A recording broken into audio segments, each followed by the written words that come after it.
All right, good evening to you all. Welcome. I'm delighted to have you all with us this evening. I'd like to call the meeting to order and ask that our Cub Scouts and Boy Scouts come forward and lead us in the Pledge of Allegiance. Would you guys do that?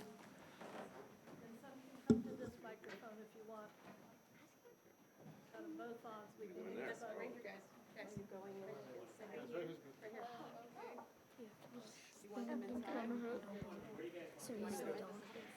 Hello? Okay, that worked. Yeah, That did? testing. No, it didn't. No, you just said. I'm just spicy. It works. I want to be here. I'm not I to the flag of the United States of America.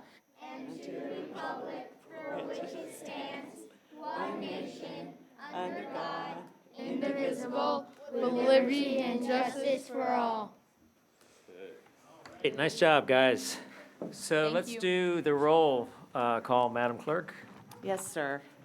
Ms. Conley? Here. Mr. Duncan? Here. Ms. Hardy? Here. Mr. Lickenhouse? Here. Mr. Snyder? Here. Mr. Z is not here, and Mayor Tarter. Here. Thank you. All right, thank you very much. So do we have a motion regarding the meeting agenda? Mr. Mayor, I move to adopt the meeting agenda. All right, do we have a second? Second. All in favor? Aye. Aye, opposed, abstentions, the ayes have it. So we have one proclamation this evening, special proclamation, and Vice Mayor Conley, I believe, is going to do the honors. This is a proclamation declaring October 2019 as Domestic Violence Awareness Month. Whereas the crime of domestic violence violates an individual's privacy, dignity, security, and humanity. And whereas the problems of domestic violence are not confined to any one group of people or strata of society and are perpetuated by indifference. And whereas the impact of domestic violence is wide-ranging, directly affecting individuals and society as a whole. And whereas compassionate and dedicated law enforcement personnel, victim advocates, healthcare providers, clergy, and concerned citizens strive to end domestic violence. And whereas domestic violence awareness challenges all citizens to actively participate in increasing public understanding of the toxicity of the problem and work toward improving victim safety, while also holding offenders accountable for their actions. And whereas domestic violence feeds off silence and fear. And whereas if you or someone you know is experiencing abuse, please call Fairfax County Domestic and Sexual Violence Hotline at 703-360-7273 for help, resources, and information. Now therefore, be it resolved that I, David Tarter, Mayor of the City of Falls Church, Virginia, do hereby proclaim the month of October 2019 as Domestic Violence Awareness Month in the City of Falls Church, and urge all citizens to observe this month by becoming more aware of the impact of domestic violence on the community and by supporting agencies that provide information and support or break the cycle of abuse by providing shelter and compassion for families in need. All right, it looks like we've got a few speakers. Welcome to you both. Thank you. So I'm here with Deborah Roth, who serves on the Human Services Advisory Council and she'll give you a little more information on domestic violence. Hi, thank you. Domestic abuse can affect anyone, men and women, even with significant education, skills, mental strength, financial security, people who are in loving families, and people who are active within a tight circle of friends. I've worked with abused women and men. I've worked with those who are abused, and I've worked with the abusers. They can often seem to be very strong emotionally. One of those individuals was almost me. It can creep up when a person charms you and then begins to control. It can be words and screams that overcome, and it can be seemingly minor hits that don't hurt at first. The victim and the abuser need help. Many of the abusers do not understand where their anger comes from, and many of the victims think the abusers made an isolated mistake, or perhaps they deserve the punishment that they were getting. Domestic violence affects people of every socioeconomic stratum, education, race, religion. It can be a pattern of physically, sexually, verbally, and/or emotionally abusive behaviors by one individual to assert power or maintain control over another in an intimate or family relationship. Behaviors can also include harassment, threat, or harm. Behaviors can include things that a lot of people might think are minor, such as nonstop texting, holding on to a paycheck, making a person not see their family. We all know that there are some clear identifiers to help figure out whether somebody might be an abuser or is being abused. For example, if someone does not have financial independence or is exhibiting low self-esteem, there may be something going on. Hotlines are available that can triage. Police, such as our own Falls Church City Police, who spend a lot of time on this issue, are trained to intervene, and they do it well. Psychological help is available, and other assistance is often crucial, but not always easily available. A hotline can be a source for information to learn more about abuse. I'm going to leave, the clerk has for you a list of phone numbers that our Health and Human Services Department prepared to educate and advise council on organizations that are out there to help. One thing I also want to say is being on the Human Services Advisory Council, we approve a lot of the grants that go to services like this. There's never enough funding, but we appreciate how considerate council has been in approving these requests for funds, and they have helped people, and we've heard a lot of those stories. Funding and support for these outlets will always be crucial, as is learning about the signs and being vigilant in helping the abused, abusing individuals and their families and friends, excuse me, get the help they need fast. It's a dark issue, and it's scary to a lot of people. But in many ways, it's similar to the way we help a child who's being bullied in school. Take a look at your neighbors, find out if they need help, get them the help they need, or at least the phone number. Thank you. All right, thank you so much. We greatly appreciate that. All right, that's the only proclamation we have tonight. Madam Clerk, are there any oaths of office to administer tonight? Yes, Martha Cooper is here for the Fairfax Area Commission on Aging. All right.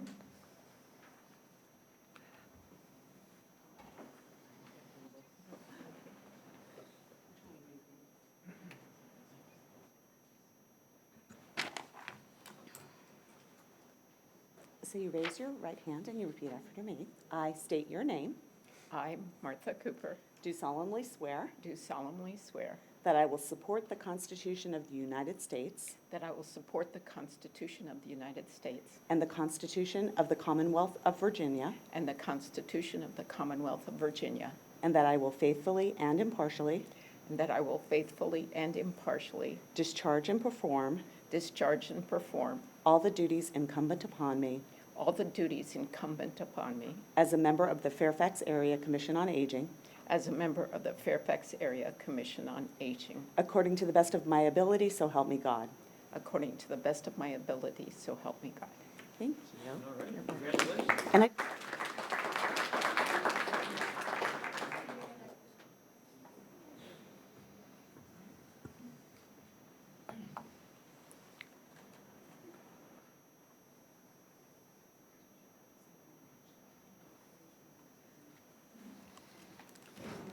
Yeah, why don't you come down and say hi to everyone?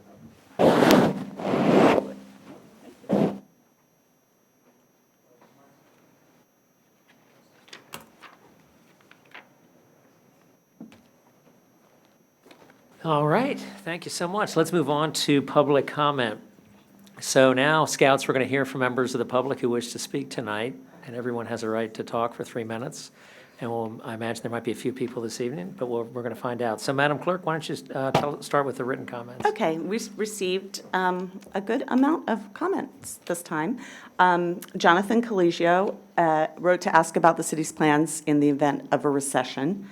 Sharon Schuller suggested that any budget surplus should be shared with the schools, that there should be a new library referendum, and that also she was disappointed that the City Hall project needed additional funds.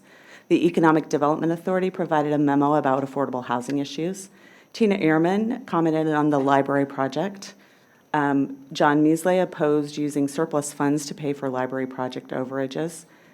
David Wilcox wrote in opposition to additional funding for the library project.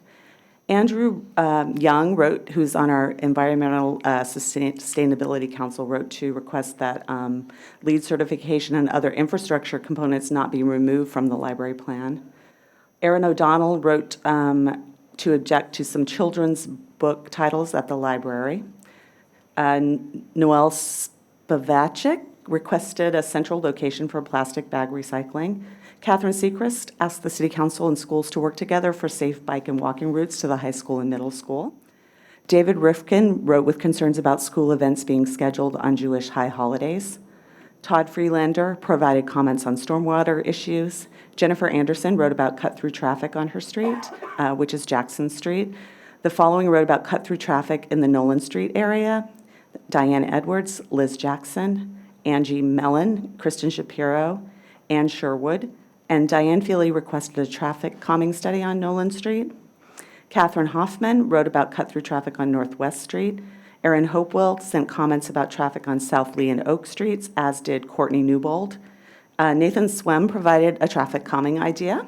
Sean Dakin provided observations on pedestrian safety issues in the city. And John Tepperman asked that the city coordinate with Arlington on providing a moped transportation program. All right, thank you very much. So before we move on to the receipt of public comments, those are the comments of people here in the room. I thought I might give the opportunity to your Scoutmasters or den leaders to come and introduce the group. Would anyone like to do that maybe?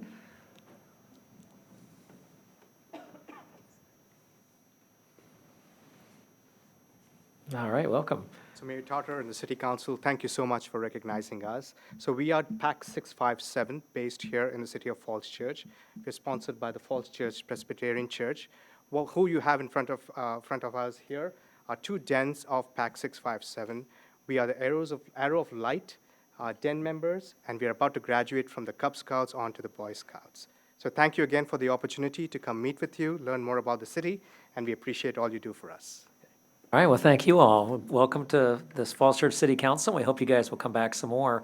We're about to move on to public comment, and at that time, people in the audience can come and speak, and that means you as well. Just because you're kids doesn't mean you can't participate and speak at a council meeting. So if you guys find an issue in the future that concerns you, like a crosswalk or something like that, you're welcome to come and speak with us at any time, okay? We meet on Mondays. With that, Madam Clerk, is there anyone, I don't think I have any speaker slips at the present time. Oh, there should be. Where Did they oh, get- I'm sorry, they're, okay, great, okay, they were underneath another pile. I would just note that we are going to hear from the city manager about traffic calming, about storm sewer issues. So if that's one of the things you want to speak about, I think you'll be hearing some additional information in the city manager's report. I did find them. Okay, yeah, sure, Renee Andrews, come on forward, you're first.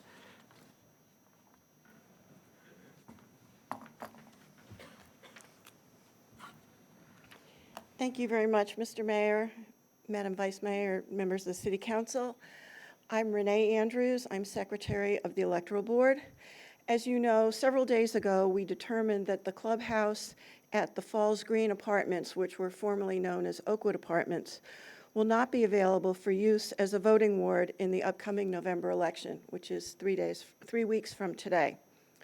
We applied to the city and to the Virginia Department of Elections to move for this election only and on an emergency base the Ward 2 polling place to the community center. What we like to do is divide the gym into two halves. The gym would be two separate rooms, one for Ward 2, which is Falls Green, and the other for Ward 3, which is our regular community center voters. We thank the city for approving this request quickly, and today, just late this afternoon, we received approval from the state for the move. All Ward 2 voters will be notified by mail, as required by the code, of the change in polling place.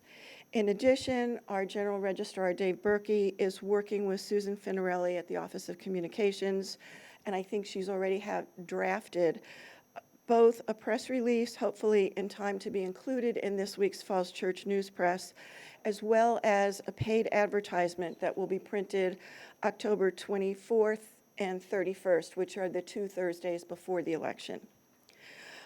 We will meet as soon as possible with staff from the Recreation and Public Works Departments to work out the logistics of voter traffic patterns, signage, staff to direct voters both at the community center and at Falls Green, and whatever other details we find need to be addressed. Meanwhile, as always, we remind all voters of the availability of in-person and by-mail absentee voting.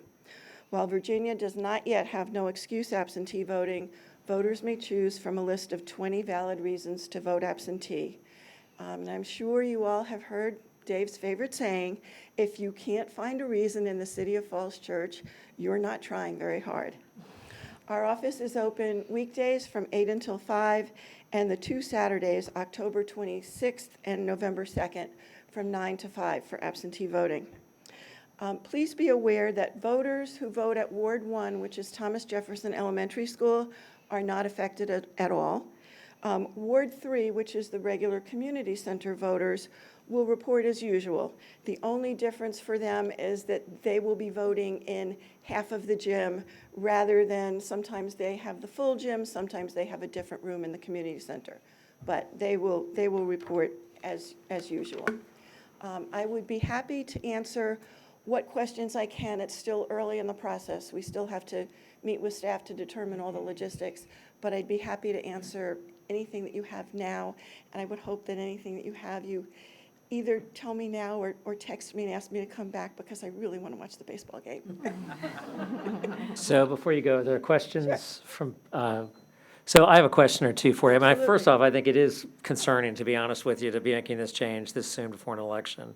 And no matter what we send to people, plenty of people will think of it as junk mail. Right. And it won't end up getting read. And so what I think we ought to do at a minimum is have somebody present, a staff person physically present at Oakwood or, Falls Green or whatever it's called now. Right. Directing people where to go and possibly even having transportation, because people may be walking there who anticipated walking, who might not have transportation, at least the possibility of that. To just make sure everyone has a chance to vote.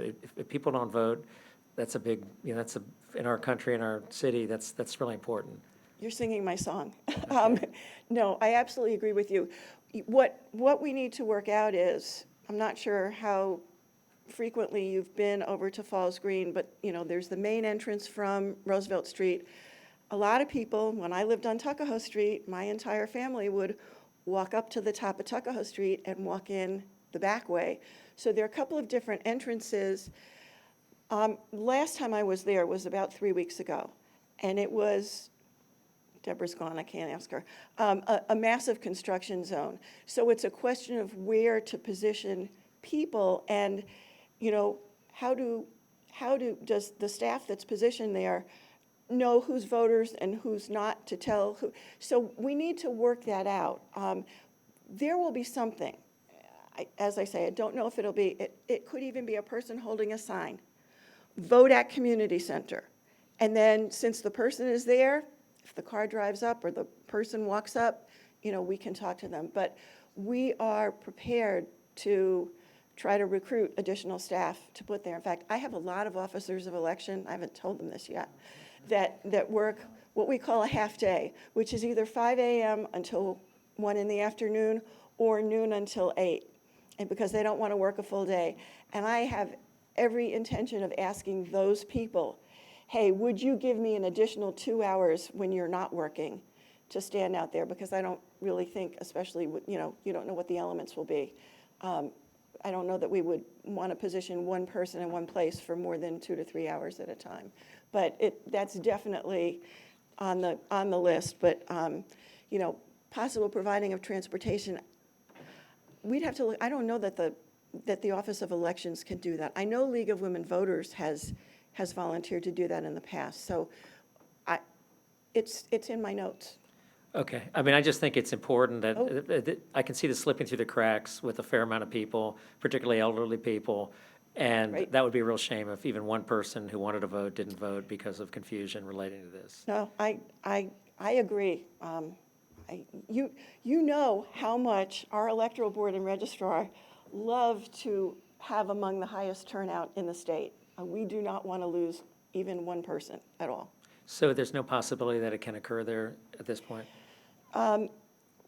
We were there about 3 weeks ago, and it was, if I say a construction zone, it's what this place looked like in the middle of the summer still, because weren't able to start using it. They said they could not guarantee having even a temporary certificate of occupancy by the beginning of November. Mr. Shields, do you have anything to add to that? I would just say the registrar of voters and the electoral board have monitored this through the summer. It is really disappointing, frankly. We had been talking with the property owner and the construction manager, and over the summer and in August, the word was it's going to be ready. It was supposed to be ready in September. And even more recently, all the assurances. And so it's disappointing that it's not ready. I think the electoral board and the registrar made a decision back in the summer that they had to make a decision by early October. And so that is what they've done. Yeah. Because the building has not been given the electoral board the guarantees that it'll be ready and safe for the public to come in to vote. And therefore, it was a tough decision that the electoral board made, but I believe that is now a firm decision. It's, the state electoral board has been notified, and so that now is the reality that we need to, city staff is going to serve the electoral board to the best of our ability to make sure that this happens seamlessly for the voters. And so that means publicity, but it also means basically doing everything we need to do to make sure that this will work. I cannot say enough how much we appreciate the support we've had from the city. As soon as this came up, we notified you all when it was a maybe. And then when we said, we won't be able to use it, here's the plan we want to pursue. I think Assistant City Manager Mester got back to us, I don't know, in an hour? I mean, it was really quick. And then it was another several days for the state to get back. And basically what we got from the state late this afternoon was, you will find in your hopper tomorrow morning the format that you use for the letters to go out to voters. So we assume that means they approved it. That's all we have from them. And as I say, Dave got that late this afternoon. Okay, well, again, I think having a physical presence and a whole bunch of signage at a Yes. minimum, transportation would be nice too. Vice Mayor Connolly? Whoops. All right. You are. Thank you. I want to suggest that some signs go up now, too, ahead of the election. Will there be Oh, some yeah. sandwich board signs at Falls Green and then throughout the neighborhood where people live that would normally be voting there? We're going to work with Public Works, and I think as soon as they're ready, we should have them up so that, so people driving by ahead of time are aware. Right. So signage ahead of time. And there's also the city's electric sign, the light sign that is on Route 7 sometimes, if that could be Right. moved down into that neighborhood to show as well. Oh, there's my quick. Yeah, if that's Those are good something ideas. we can do. So, we're going to meet with Public Works, and, my feeling is we do anything and everything we can to make people aware. And that neighborhood also has a very active listserv, That's right, so let's try to get it on the Broadmont listserv. yeah. I don't know if I'm still on that. I used to be, but I haven't gotten any emails from it lately. We can find someone, though, on that Yeah, listserv. oh, yeah, absolutely. Okay, anything else from anyone? Thank you very much. Please keep us posted as to what the preparations are, and we'll try to put the word out as best we will, can as well. for sure. All Thank right. you very much. Thank you. All right, our next speaker, I'm having a little difficulty reading this. The print is rather light. Meg, is it Cleaner? I'm sorry, my apologies.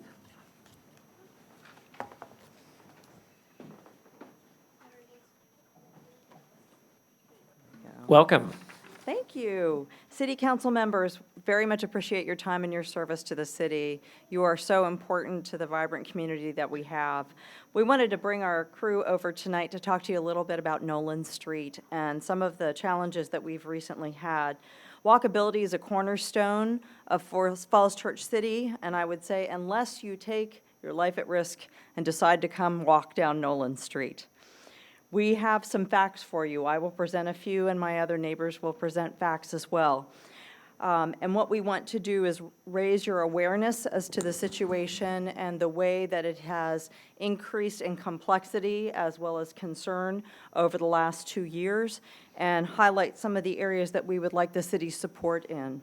Some facts: 3/4 of our road does not have sidewalks. Only towards the last 100 feet in Columbia does it have a sidewalk. The volume of traffic has increased dramatically, as it sounds like from the comments received from citizens throughout the city because of the navigation apps. The number of cars avoiding 66, the traffic on our street is a cut-through now to the metro. If you put in Waze, it will tell you to take Nolan Street to get to the metro. The number of cars parked on the street may help to slow traffic, but further increases the risk of pedestrians having to walk around the cars in order to walk down the street. Darkness on the street creates additional risks, as many walkers do not wear reflective gear during their normal commute times to and from work. There's a hill on Nolan Street. For those of you that come in off Route 7 on Broad Street onto Nolan, you may notice that there is a slight hill, and it creates a blind spot. When there are cars parked on both sides of the street, it becomes a one-lane traffic, and you never know whether or not a car is going to come over the hill at the same time that you decide to go over it. Only at the end of the street is it permit parking required. On the Columbia end, where the rest of the street is free for all for non-residents, we find frequently mysterious cars parked in front of our houses because of the fact that commuters have figured out that's a quick place to park and to walk to the metro. We have a single bus stop. Ann was going to provide you with some numbers of the number of children at our bus stop. I'll tell you, I counted a few days ago and there were 26. On an average day, that's probably about the right number. These kids have to walk down the street every day in order to get to that one bus stop at the corner of Columbia and Nolan, towards Columbia Street. I'm sorry, Nolan and Midvale.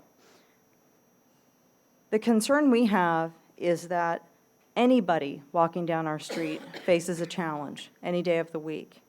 We're asking the city to take a look again at the traffic calming study that was done previously, and we believe that it needs to be pretty much discounted given the changes that have occurred over the last 6 to 18 months because of the apps and also with the increase in traffic from 66. Today, I had to go in the middle of the street because there were construction trucks, very large ones, parked in front of my house. I had to stop traffic both ways in order for my daughter to be able to get across the street to go to the bus stop. She's 12. She told me she could handle it. But with 5 large construction trucks, traffic competing in both directions over the hill, I felt like it was the only thing I could do is to make sure my kid got across the street safely. We are asking the city, consistent with the other streets in the immediate community, is to consider, and we will pay for it as citizens, a do not enter sign on both ends of Nolan Street, except for permitted drivers. We will even consider paying for the officer to be parked there if that's what's necessary. We, as parents and as commuters and as citizens of this area, have a significant concern that we believe that the city should also be concerned about. We are very surprised. We have accidents on our street, no fatalities yet, thankfully. But I do believe that statistics are not going to bode well long for us because nothing has happened yet to a pedestrian, but I certainly would anticipate with the increase in traffic that something will happen soon. Consider speed bumps, as you've done on many other streets.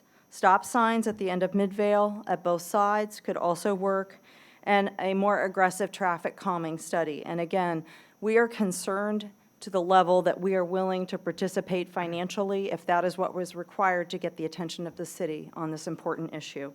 We don't want anybody to get hurt as you do, not as well. Thank you for your time and consideration. I've been a Nolan Street resident for almost 16 years, and I can tell you, I'm a little afraid in the morning to pull out of my driveway because I am on that hill, and I never know, I never can see what's coming over to the other side because cars are parked on both sides. So we appreciate your attention to this issue. Thank you. Thank you very much. And you do have our attention. You don't need to participate financially. You do have the attention of the city. You're going to hear more from the city manager in a few minutes about traffic calming efforts. But I thank you for coming up and speaking tonight. Our next speaker is Sherry Mitt. Welcome. Thank you. My name is Sherry Witt, and I live on Nolan Street too, and I have 2 children. Evelyn is 8 and Sylvia is 12, and I will not allow them to ride their bicycles down Noland after school for fear that they're going to be hit by a speeding car or probably a distracted driver looking at their phones on GPS apps. I love our neighborhood, and our street connects with Midvale. We call it the Nolan Midvale Circle, and we have things like summer block picnics, holiday cookie exchanges, monthly women's coffee gatherings, and we have an email distribution list. I'll be using it to tell them about the voting changes. And kids used to go around that circle by foot or by bike, and I won't allow my kids to do that anymore. Something has changed. What I want to add to Meg's comments is we have that traffic. We have a ton of runners on our street that go through to get to the WOND trail. We have a lot of walkers. We have a lot of bikers, and they're all going to the WOND trail, which is just down the street, or they're going to the metro. And so it's one reason I chose to go there is because it's a 10-minute walk for me to go to metro. And I thought it was interesting to know that East Falls Church Metro Station has one of the highest bicycle usage rates in the entire Metro Rail system. I think that is a quality that we bring to the Falls Church City. However, in my nearly 9 years of living on Nolan Street, I've noticed a great increase in the amount of cars down our street, and it's shocking to hear and see semi-trucks going down our street. And I'm like, how are they going to turn on Columbia? I have no idea. There are tour buses and there are bus shuttles that also go down the road. And I've never seen this except in the recent, maybe past 2 years. So, you know, even though there is that bus stop that's in front of our house, I won't let my 8-year-old cross the street, our own street. The bus stop's in the middle of my house. It's too dangerous. These cars are flying down. I'm estimating well over the 25-mile-per-hour speed limit. I don't understand why Broad Street, Route 7 is 25 miles per hour, but so is Nolan Street. I think that's a disconnect there. And, you know, Nolan Street, again, they don't have stop signs, no speed bumps, no speed signs. And it's a gateway to East Falls Church Metro. People use it to cut through to get to Route 66, and they're also going in the opposite direction to get to Route 7. What I've noticed is folks are probably aware there's a speed trap on Broad Street at Dolan Church. And everyone knows it because everyone slows down on Broad Street. But as soon as those drivers turn on Nolan, they speed up. So I'm guessing they're going 30 miles per hour. I'm not sure. I don't understand that. But I know folks are in a rush around here. And I don't understand what's going on. Meg alluded to things such as Route 66 tolls. You know, there was the 384-unit Avalon Apartments on Cherry Street that brought a lot more people there. So I just want to conclude to say that, you know, this council has done a lot of work to talk about the growth of our city, and there's been a plan. Is there a plan to address traffic control? Is there a plan to address distracted drivers? It's shocking to see how many people aren't looking on the sides for kids. They're looking right at their phone, going maybe 30 miles per hour.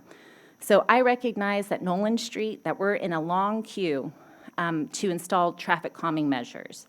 So I think this is a rally cry from our citizens. I'm glad you guys are going to talk about it tonight, but I think there needs to be a plan to control this and to implement it effectively. And I think the common sense thing to do right now while we're all waiting for these measures to take place is to simply implement a reduced speed limit of 15 miles per hour to enforce it. And I was going to say 20, but people are going to go 25. So make it 15 so people are going to go 20. People just need to slow down. And I suspect that enforcement of a lower reduced speed limit is going to make up for any cost of making these signs. And I hope it doesn't take someone getting hit by a speeding or distracted driver to make change. I hope that we can be proactive. Thank you. Thank you very much. Our next speaker is Diane Feely. Welcome. And that beeping noise, by the way, is indicating that it's 3 minutes. That's the typical time allocated, so Thank you. thank you. Diane Feely, 209 Midvale Street. Mr. Mayor and council members, first of all, I'm happy to hear about tonight's presentation. I look forward to hearing it because I'm here to request that the city council revisit the previous traffic calming study and the implementation of appropriate safety measures on Nolan Street between East Broad and East Columbia. Cars frequently travel at excess speeds when going both north and south on Nolan, and cars often turn quickly onto Nolan from eastbound to East Broad in order to avoid the oncoming traffic. And this is a significant safety concern for all families who must cross Nolan, including our family who must cross during the school year 2 times a day with a preschooler and a toddler. Now, I don't even begin to profess how to best calm traffic, but I can speak to the facts of what does exist and what doesn't exist, as well as some statistics that I included in your packet from the Virginia Department of Transportation about the impact of speed in residential areas. So the current status on Nolan Street, not repeating what has previously been said by the other two, there's only one speed limit sign between Nolan and East Columbia and East Broad, and it's by the Doolin United Methodist Church parking lot. Thanks to Pastor Dave, I need to update what's in your packet. It's no longer blocked by a tree because he took care of that. He took care and trimmed that. There's one sign indicating slow children playing, and it's posted right after the speed limit sign. There are no speed limit signs at all for cars traveling north on Nolan. There's no signage indicating a school bus stop at Nolan and Midvale at the intersection that's closest to East Columbia. But there are stop signs for cars entering Nolan from both Midvale entrances. Now, in contrast, 1 block over on North Cherry Street between East Columbia and East Broad, there are street lights at North Cherry and East Broad, a 4-way stop at East Columbia and North Cherry, and a 3-way stop at North Fairfax and North Cherry where there is a school bus stop. There are 2 25-mile-per-hour speed limit signs. There are 2 speed bumps and 2 15-mile-per-hour speed hump signs. There are 2 school signs and 2 school bus signs by Jesse Thackeray Preschool. I have to drive Nolan every day, as do members of our family, and driving at even 25 miles per hour is worrisome with the limited visibility due to the hill, the parked cars, and the lack of sidewalks. Now, in your handout, I included statistics from the Virginia Department of Transportation about the impact of driving at 20, 30, and 40 miles per hour on field of vision, which I found very interesting. I never had considered that driving faster actually decreased your field of vision. Number of feet to stop and pedestrian survival rate if hit. I might note that if a pedestrian is struck at 20 miles per hour, they have a 95% chance of survival. If they're struck at 40 miles per hour, that decreases to 15%. So I support a thorough and timely traffic calming study, and questions I urge you to consider include what traffic calming devices and other measures will have the most impact on those speeding vehicles and pedestrian safety. Is it possible to reduce the speed limit? And is it possible to make Doolin Cooperative Preschool a designated school zone? Thank you. Thank you very much. All right, our next speaker is Ann Sherwood, followed by Madeline Sherwood.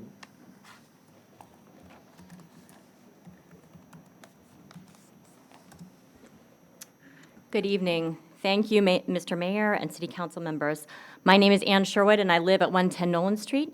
I'm here with two of my 3 young children, one of whom, Madeline, is planning to speak to you, and with about, as you can see, a dozen of my neighbors to discuss traffic problems on Nolan Street. The traffic on our street has become really dangerous, as you've heard from my neighbors. Nolan Street has long had traffic dangers, but those dangers have increased significantly in recent years. Nolan has become a cut-through street with no sidewalk for much of its length, no crosswalks, and a blind hill. At least 17 kids live along the stretch of Nolan that has no sidewalk. 13 must walk to the FCCPS bus stop each morning and afternoon and brave the traffic coming over the blind hill and turning quickly onto Nolan Street from Route 7 and East Columbia. At least 4 others who live on that stretch are either not in school yet, but will eventually be at the bus stop, like my 2-year-old son, or they attend private schools but live and play here. There are, by my count, at least 45 total children from Noland, Midvale, East Columbia, and nearby streets at the Midvale-Noland bus stop. 23 are elementary kids, 22 are middle school and high school kids.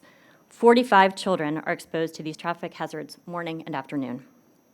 We need safety measures in place to protect these children as well as our other neighbors. We cannot do it without the city's help. We put a yellow plastic child-shaped kid alert sign in front of our house. It was run over. Please don't let this be one of our own children. Nolan was entered into the neighborhood traffic calming program in 2017, but the data collected during that time do not reflect what we experience on the street each day. First, the speeds and volumes recorded in October 2017 are just too high, given that children are asked to go to and from the bus stop under those conditions. Second, any follow-up on the data was, as far as I know, conducted during the summer months, when traffic is lower. And third, significantly, the traffic dangers have greatly increased since that time. We have become even more of a cut-through street since changes to I-66 began in December 2017. We have been receiving traffic displaced from Cherry Street since it received some, and I add very much needed, traffic calming measures. And navigation apps are routing drivers down Noland because their data indicate Noland is a fast street. The city has the power to make changes to mitigate the dangers in all of these cases. One of those things I expounded on in my comments to you, my written comments, are ways that the city can help with navigation apps such as Waze and Google Maps and Apple Maps.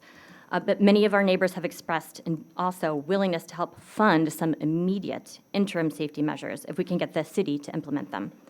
We also need the current neighborhood traffic calming program process to be expedited. We therefore urge the city to, one, use some of its budget surplus to immediately address safety problems on Nolan Street, and two, also use some of that surplus to add resources to the traffic calming program so that Nolan and other streets can receive more comprehensive calming measures more quickly. Thank you very much for your time this evening. Thank you. Welcome, Madeline. Hello, my name is Madeline Sherwood. I would like to start by saying that in my neighborhood, I am not allowed to walk to the bus stop and back alone. I think that we need more sidewalks on Nolan Street.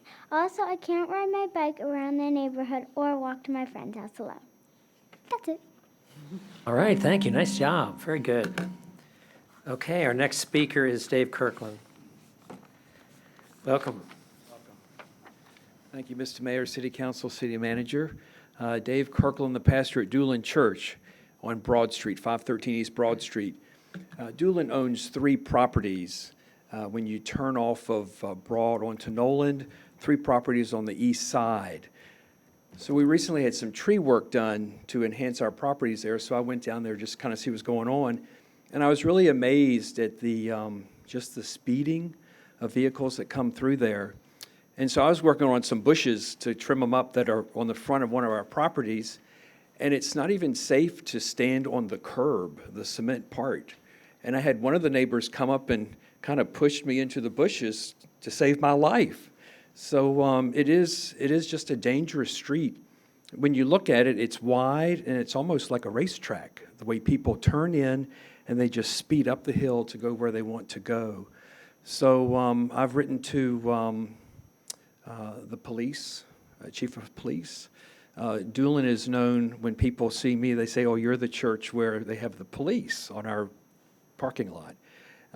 We have 2 outlets at Nolan Street that we would invite a police presence, or in front of our other 2 properties. When we took one of the trees down, we discovered this yellow sign says children playing that was probably put up in the 1950s. And then today I was walking the property. I noticed that one of our dogwood trees was blocking the 25-mile-per-hour zone. So I just got my clippers. If it was against the law, sorry, but I just clipped those branches down so that now you can see 25 miles per hour. But it is a dangerous street, and we want to be safe. We have several families that go to Doolin that are on that street. And so I just would invite some awareness and presence to help with that. Thank you very much. Thank you. And our last speaker, at least at present, is Robert Kavanaugh.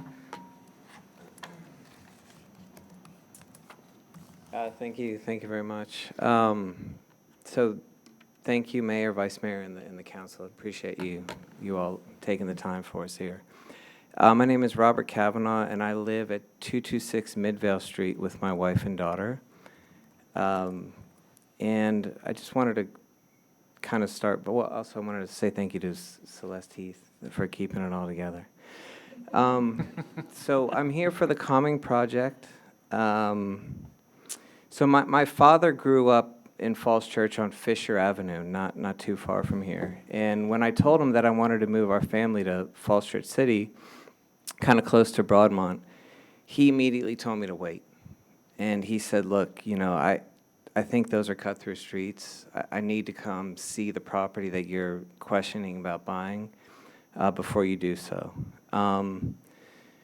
When he did see that we were on Midvale, he kind of sighed a relief. I noticed pretty much right off the bat, one of the neighbors on Midvale had moved their family from Noland, their reasoning being for the safety of their children. I think in a polite manner, the people on Midvale sort of take pity and they wouldn't want to trade places with people living on Noland just because of the traffic, not because the homes aren't prettier. And so I just wanted to bring that up. I think our community right now has a real chance to make a difference. I don't think we should push this problem further down the road. Our 7-year-old daughter, Helmi, my daughter, takes the bus from Noland to Midvale to and from Mount Daniel for 2nd grade, and she has friends like Ann Sherwood's daughters, you know, Louisa and Maddie here. And she also has another neighbor next to, not right next, but a couple of houses down, named Helen. And so she likes to go over there to play. Right now she's at piano, and she couldn't be here. And I asked her what her opinion about the street was, and she said, I kind of put it in quotes, you know, I feel uncomfortable when the cars come by really fast.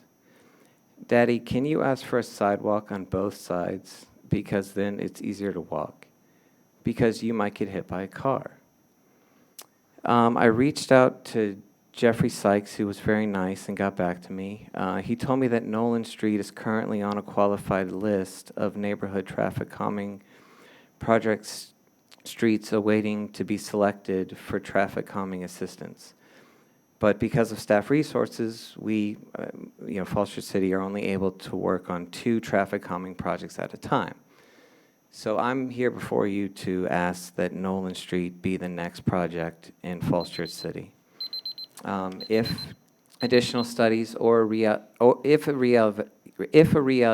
reevaluation is needed, I would like that to happen as soon as possible. I think right now we're on a medium priority list on Noland. I'd like that to get to high.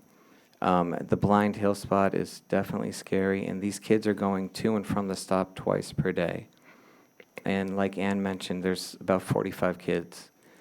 So what we would like to ideally see is posting signs to lower it to 15, adding speed bumps where possible, adding crosswalks if they don't create a false sense of safety, adding a stop sign, local traffic signs only, and then sidewalks to Noland. And I did reach out to VDOT, who told me that basically, in a nutshell, if the city of Falls Church puts in a sidewalk, VDOT maintains it. So I thought that may or may, but anyways, that's what she said. And so I just look forward to hoping to create a safer environment for the kids. Thank you. All right, thank you very much. So the city manager in just a couple minutes is going to speak to traffic calming, and I hope and believe to your street in particular. And it's of great interest to all of us here on council. We've seen your emails. We all live in the city. We understand how things work, and we're sympathetic and want to do what we can to assist. What I'm going to ask you to do, though, to let us follow our agenda for just a couple minutes more, and then we'll get to the city manager's report. So right now, what I'm going to do is ask for any additional public comments, someone who's not yet spoken or put in a card. I'm not seeing any. You're welcome, whoever might be in the audience, to speak at a later point if you wish. But we also have a Board of Zoning Appeals annual report. The BZA is going to tell us what they've done for the past year. Mr. Mayor? Yes. I'm sorry. That has been rescheduled. The chair actually couldn't make it this evening and has asked to reschedule for November 12th. All right, well, you're in luck. It's going to be even quicker than we thought originally. So now we're going to do council requests, which will just take a moment or two, and then the city manager is going to speak to traffic calming on your street and citywide. So why don't we go ahead and see if there are any council requests? Are there any council requests at this point? Any? No? Okay. So, Mr. Shieldson, why don't you go on with the report of the city manager, if we could? Thank And you, Mayor. And I was just going to say, if you have multiple things, maybe you could start with traffic calming, just so our Okay. folks in the audience might be able to leave before they do the Okay, business. sure. Well, I'll do that, and I'm going to actually go up to the podium because I've got a few things I'd like to put on the slide for this discussion. And just so you know, what I'd like to report on tonight is one, just to talk about the VML conference and the innovation award that the city received there for the Miller House, our rating on our bonds, and have a discussion about that. We received a AAA rating from the 3 rating agencies, and I'd like to speak to that. But I will speak first to the neighborhood traffic calming program and then provide a report on stormwater as well. So let me start with that, and I'll go up to the podium.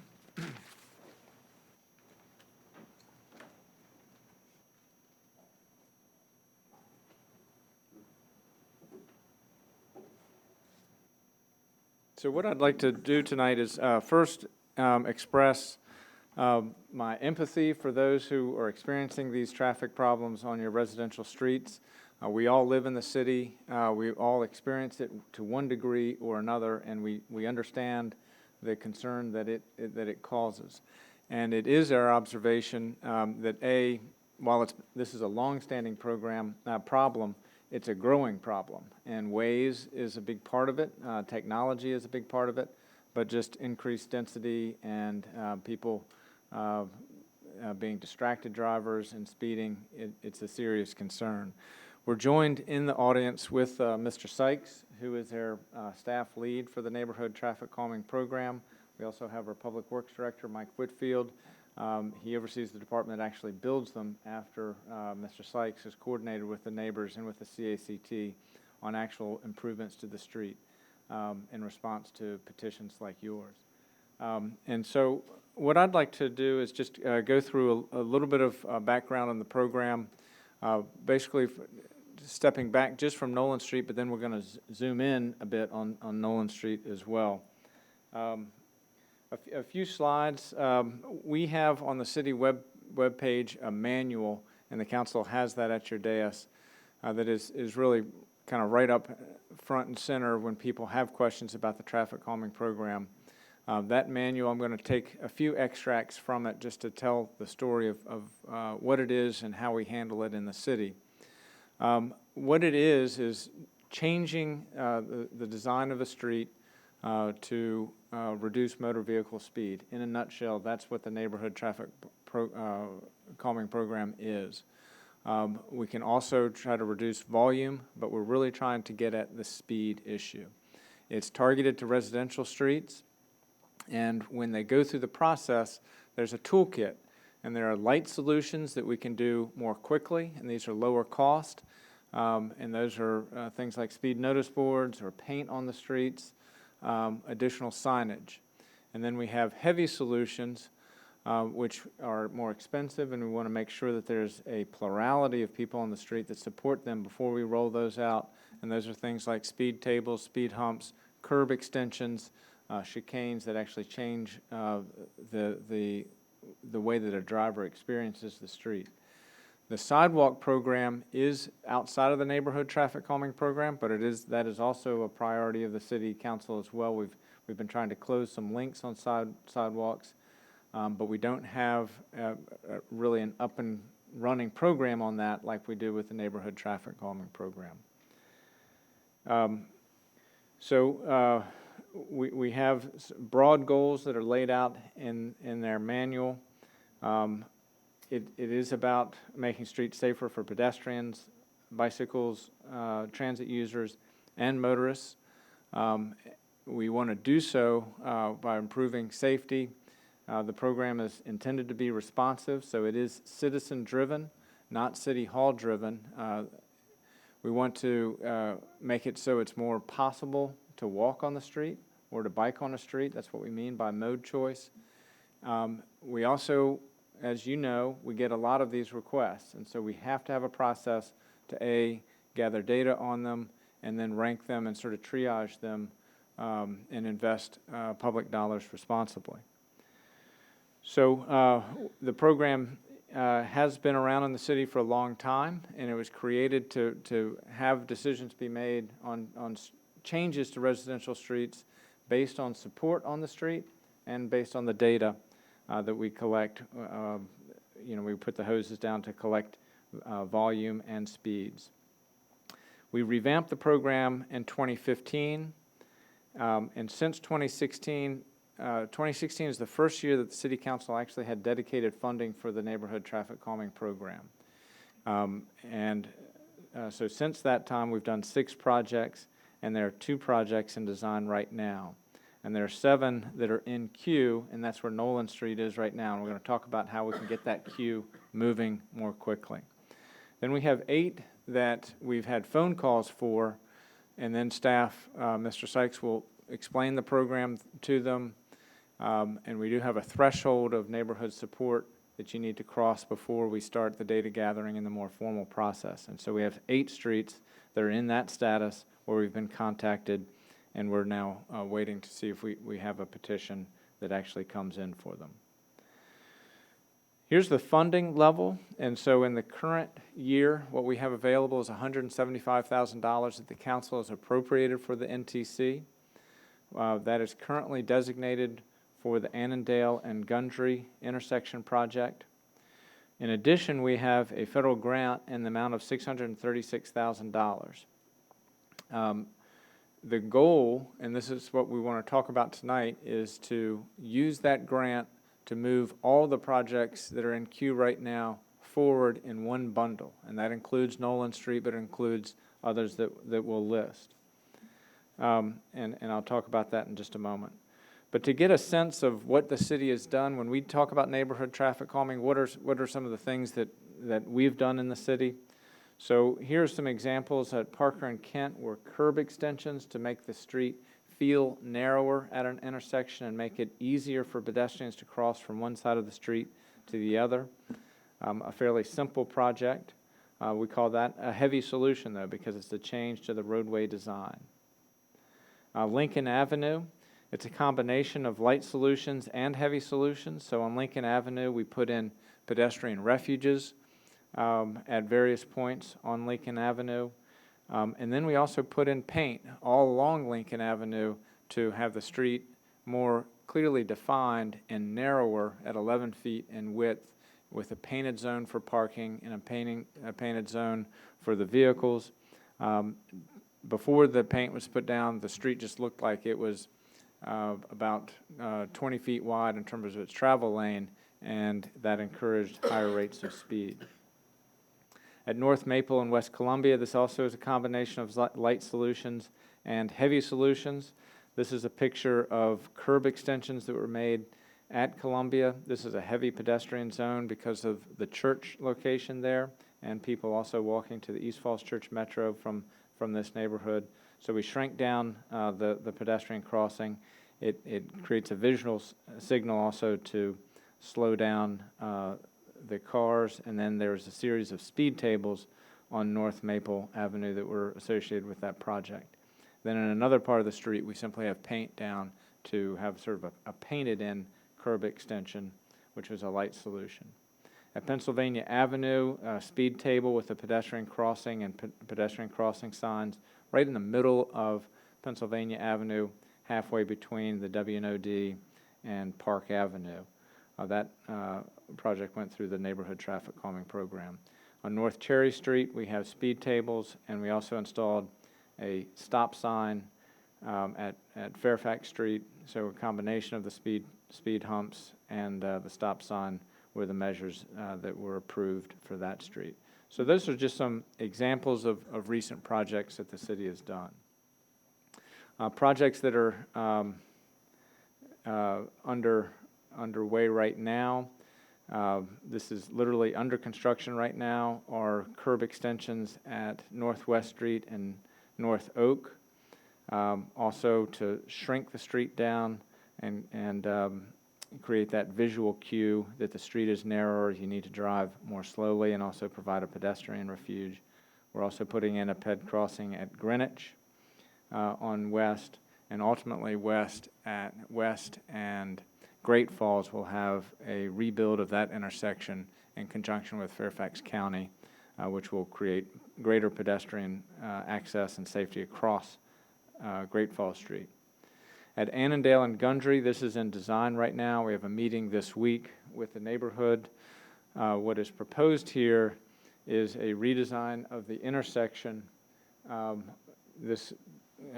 this intersection at Gundry is a very high-speed right turn to go down Gundry off of Annandale, and so we want to create a more traditional T intersection to slow that down and also just narrow Annandale at this location. When Big Chimneys Park goes in, there will also be a narrowing of Annandale at that location. And ultimately, and later tonight, we have a grant application for the council to approve that would significantly change the South Maple and Annandale intersection. And so that's part of sort of a holistic look at Annandale, but we'll have to do it in series. The $175,000 is allocated to this project, and then for funds that are left over for traffic calming on Great Falls and Little Falls. So those are that's what the CACT process has done in terms of you go through the petition process, you go through the data gathering, and the Annandale and Gundry and the Great Falls and Little Falls are the ones that the CACT listed as the highest priority for the local funds, the $175,000 that have been appropriated. Other things that are happening that are being paid for by developers, at Grove Avenue, there'll be a throttling down of the street at the WNOD, which will make it safer for trail users, but will also create more of a gateway to Grove Avenue and slow the traffic down and create a real visual cue that you're entering into a residential area. And then in addition, Grove Avenue will have they currently have 2 speed tables. There'll be 3 speed tables that will be installed by the developer. Just a little bit about the program and how it works. This reflects the 2015 changes to the program, where it does start with a phone call, and typically that phone call is going to come to Mr. Sykes, and we'll have a discussion with the caller about what the problem is. We'll sit down together and discuss what the study area should be, whether it's just the whole street, whether it's all of Nolan Avenue, or whether it should be multiple streets. So we'll set the study area. We do like to have a neighborhood representative, and so part of the program it's a partnership between city staff and the neighborhood, but we like to have a point of contact that will serve as sort of the project leader for the street. And so when we get into the discussion about a neighborhood working group and a petition, we'll have that point of contact that will help work with us through the process.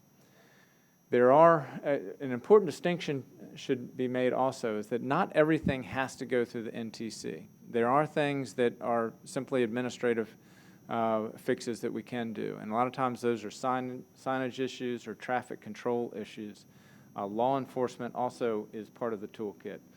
And so we have spoken with the city police. So tomorrow morning, there will be an officer that will visit at the bus stop just to touch base with neighbors.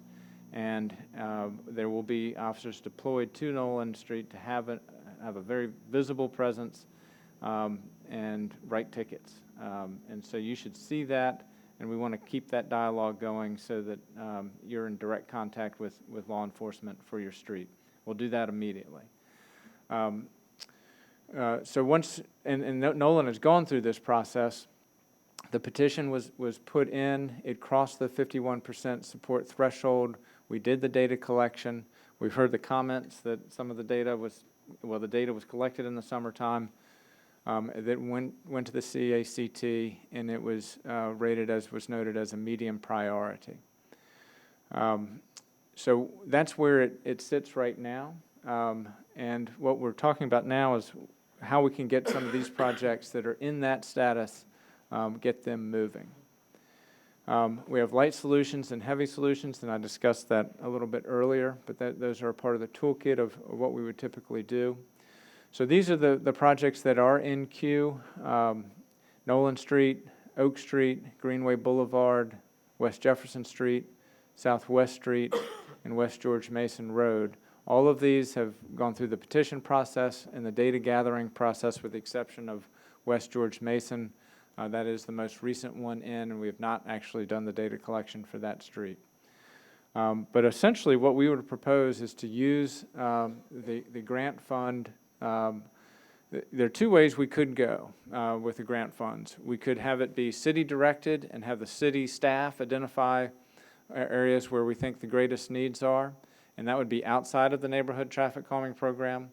Or we can have it dedicated to the neighborhood traffic calming program and really just use the grant targeted towards the projects that have already been identified, have been through the petition process and through the data gathering process. And so that is what we're proposing.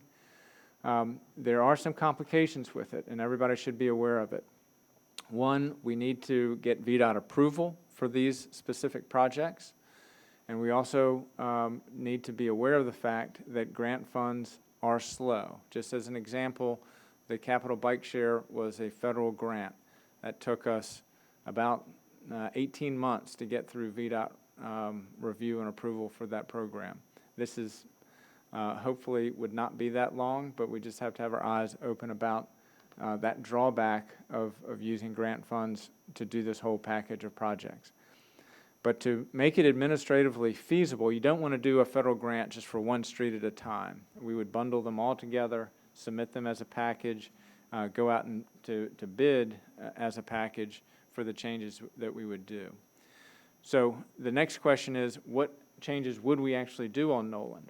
So the process improvement that we've been talking about internally is to shorten that discussion, to actually not have sort of a multi-month review of options, but instead have staff meet with you on the street with a can of spray paint, literally, and mark out things that we could do, whether it's curb extensions or the placement of speed tables, where they should go, where people think they would, we can walk with an engineer on the street to discuss where's the best location to put new facilities that will slow traffic down. Signage, bumps, chicanes, or bump outs. Those are the typical things that we would do in the program. And so we would schedule that for each of these streets to try to be real practical about it. And then the intent also is not to have a big engineering and design process, but instead save our money so that we can actually do things on the street as opposed to have engineers spend a lot of time drawing up plans that people then fight over. We do have a history of, with the reason we have this process is that we have found in the past that neighbors have very strong opinions about what happens on their street. And some don't like a speed table in front of their house, for instance. They want it moved somewhere else. They don't want it in front of their house. Or, they want this solution or not that solution. If we could commit that we want to work together and make decisions efficiently, then we can roll solutions out much more efficiently as well. So that's a dialogue we need to have together, but that is our hope, that we could try to cut the engineering down and be real practical about the solutions that we would roll out. That's one reform that we're trying to make. Just as an example of that, on West Street, our engineer, Zach Bradley, just met out with the neighbors with a can of spray paint and marked out where the curb outs would be. Everybody looked at it and said, yeah, that looks good, and it's under construction now, and that was done very quickly. So that's the way we'd like to work together to try to move this forward.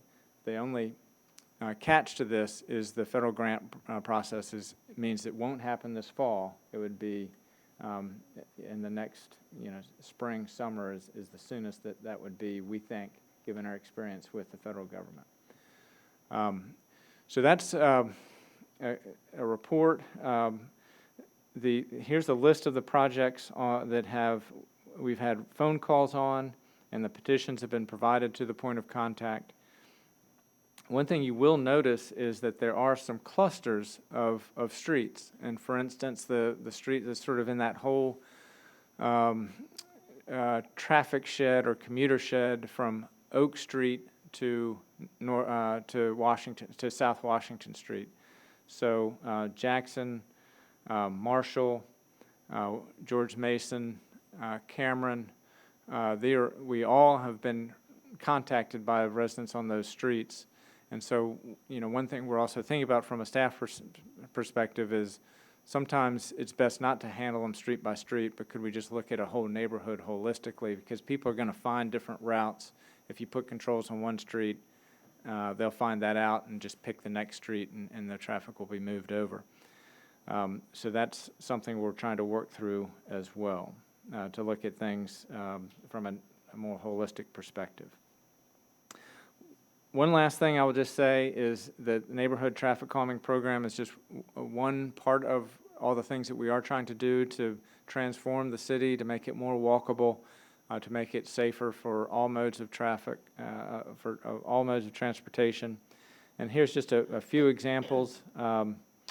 We've in the last 36 months, we've got 32 new PED crossings that have been put in the city. That's really the council's cue saying a lot of them have been citizens that have come to us, but a lot of them are just trying to create safe pathways to school, to things that we know people want to walk to. We've got new bike lanes, we've got new sharrows. We have hawk signals that are, it's a grant program again, to make it easier to walk across Broad Street. And so those are planned for 2021. That would be at Oak Street, at Fairfax Street, and then the last one is at, I think I'm drawing a blank on the third one. On Berry Street, thank you. A hawk signal is a pedestrian-activated button that will turn a signal from to red to stop the traffic so a pedestrian can cross. It's not a full traffic signal. It's really a pedestrian-activated traffic signal. We have new sidewalks that have gone in. We have the spot improvements that the council has discussed just recently about closing the gaps on South Maple Street and on Oak Street by TJ Elementary School. And so those are just a couple examples of the progress that we're making. The Cherry and East Broad intersection, that was all driven by trying to make that intersection safer for pedestrians. Northwest Street in Great Falls, another one that is driven by the desire to create better pedestrian facilities, better sidewalks, and better PED crossings across these busy streets. So that's just an overview. The focus is on the neighborhood traffic calming program tonight, but as you all get with your regular CIP briefings, there's a lot going on in transportation. And between our planning staff and our Department of Public Works, we are administering a lot of projects right now. I'd be happy to answer any questions on that, but the main takeaway is to try to work with that grant to get all of the projects that are in queue moving. Other options would be, if the council were to, we are going to have a discussion about the FY19 surplus that was referenced by the residents tonight. We're planning to have that discussion on the allocation and the use of that surplus in the November timeframe. There's no question that local funds are faster than federal funds, and so we anticipate that there may be that discussion. The council may want to have that as an option, and we'll provide that as an option when we have that discussion. All right, thank you for that very thorough report. I think probably the folks in the audience would most want to know, when is it anticipated you all will be getting together with them, and by what means? In other words, you mentioned getting together with Paint Can and the like. When is that anticipated to happen? So first, we'll be in touch tomorrow morning just on the street with law enforcement. And let me discuss with Mr. Sykes about, we really came up just this late last week and this week about the idea of bundling all of the NQ projects forward. So I do need to work with staff just to make sure that we've got kind of a process for reaching out to you. I would anticipate it would be soon, but I don't have the exact date on when we would do that and the process for that. Can you all maybe make sure that conversation happens in, let's say, the next week? Would that be something you can commit to, or 2 weeks? in terms of on the street for engineering? Let me Or get. whatever it is. I just want to make sure there's some structure to what the follow-up, and it's not kind of nebulous and vague. I know everyone here is very concerned, as they should be, with safety on the street and their kids and the like, and we are here as well. We just want to make sure we are moving towards action and activity and not necessarily talk for too long. Right. So I just want to facilitate that or make sure that that happens in a timely fashion. And I don't know whether that's having a representative from the neighborhood who can reach out to Jeff or you or Mike or whatever it might be, but I think it would be nice to just have an established process that you all are going to proceed with as relates to this street. I agree with that. The thing that's giving me pause is we've got 7 of those that are in queue, and so we need to coordinate that with each of these streets just to have that happen in a logical way. But so let me promise that by the end of this week, we will reach out to you and set a date for when that will happen. All right, is that okay with you all? Okay, good. All right, so when do we get questions? We're going to get to them very soon, like momentarily. So anyway, why don't we just go down the line, starting however far over people, if they have questions or comments. Mr. Lichtenhouse? Yeah, no, I appreciate the presentation, Wyatt. Thanks for the neighbors coming out. I would say from my perspective, and I've spoken on this a great deal over the last few weeks, I think this is the single biggest priority in the city. Whether it's technology or I-66, absolutely nothing takes priority over public safety. I've driven down Nolan. I live on Seton Lane, near the cut-through streets that come from Lee Highway up to Broad, and over the last 18 months, it's just become horrific. The number of near misses that we've had with kids has been inexcusable from my perspective, and frankly, for anybody that's listening or watching or going to read the Falls Church News Press this week or next, there is nothing in your personal schedule that is more important than you obeying the speed limit, especially during school hours. We constantly jump out in front of cars to yell at people to slow down, and it's amazing the number of people that give you the finger and just continue to speed up. It's just remarkable to me that the discourse in the communities or people passing through the community have just such disregard for public safety. It's unbelievable. I, for one, am not willing to wait until next spring or next summer. I'm not willing to wait on federal funds. I'm not willing to wait on the typical NTC petition process that requires folks to call, talk with Mr. Sykes, who has done a wonderful job in helping keep the pipeline moving with limited resources, both money and staff. And I'm not willing to let this, I would say, matriculate through the typical process that it goes through. I think that we have enough resources and expertise in the city, and we've heard from a number of folks and enough folks to be able to implement some of these light solutions, whether it's paint or signage in the near term until we get some of the heavy solutions. For those of you on Nolan that have been waiting for a couple of years, congratulations for making it through that arduous queue and being ready for some of the heavier solutions. I think it's great. But I think there are a number of areas in the city where we know we have these problems and we can do something now. And I will say flat out, I will not prioritize or will not approve of spending a single dime of any of that budget surplus until we have most of all of these projects allocated in that queue with money spent. There is nothing on the list that I have heard or seen to date that should be a priority over neighborhood traffic calming. I would, question for the city manager. All of the projects that are up there, we talk about $636,000 in federal grant, $175,000 has already been spoken for. How much money would be required ballpark to remedy those issues for those projects up there? I think that'll come out of the meetings that we have on the solutions that are done. The most expensive ones are when you change the curbs. The speed tables are then less expensive, and then signage and paint is less expensive than that. Okay. Well, we've got over $2 million in budget surplus, a lot of hands out looking for that money. Some of those are city-led projects, but again, I think that there's nothing that's a greater priority than the neighborhood traffic calming and the pedestrian safety. So my request, demand, pounding fists on the table over the next few weeks, not months, but next few weeks, is that we develop the political courage here to allocate some of that money sooner rather than later to have some of these issues taken care of. I, for one, don't think it's going to require every dollar of that budget surplus, but that is readily available from fiscal year 2019, and it is available for things like this.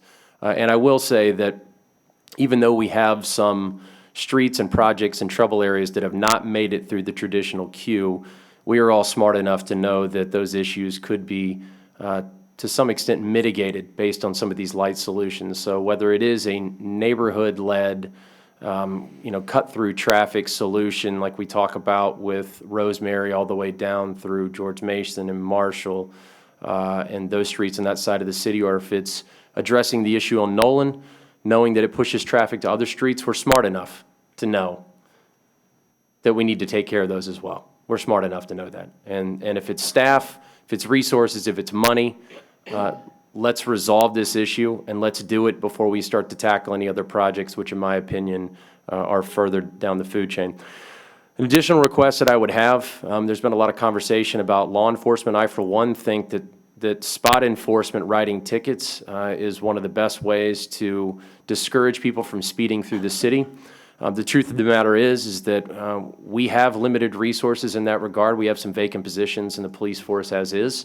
And local law enforcement, our police, are required to take those service calls to man the radio. So as much as we would like for them to sit on streets, the truth of the matter is if a call comes in, other public safety issues, they have to leave they post their spot, and they have to address those. However, the sheriff's department, in my understanding, does not required to man the radio in a traditional law enforcement standpoint, and they do have the ability to write tickets.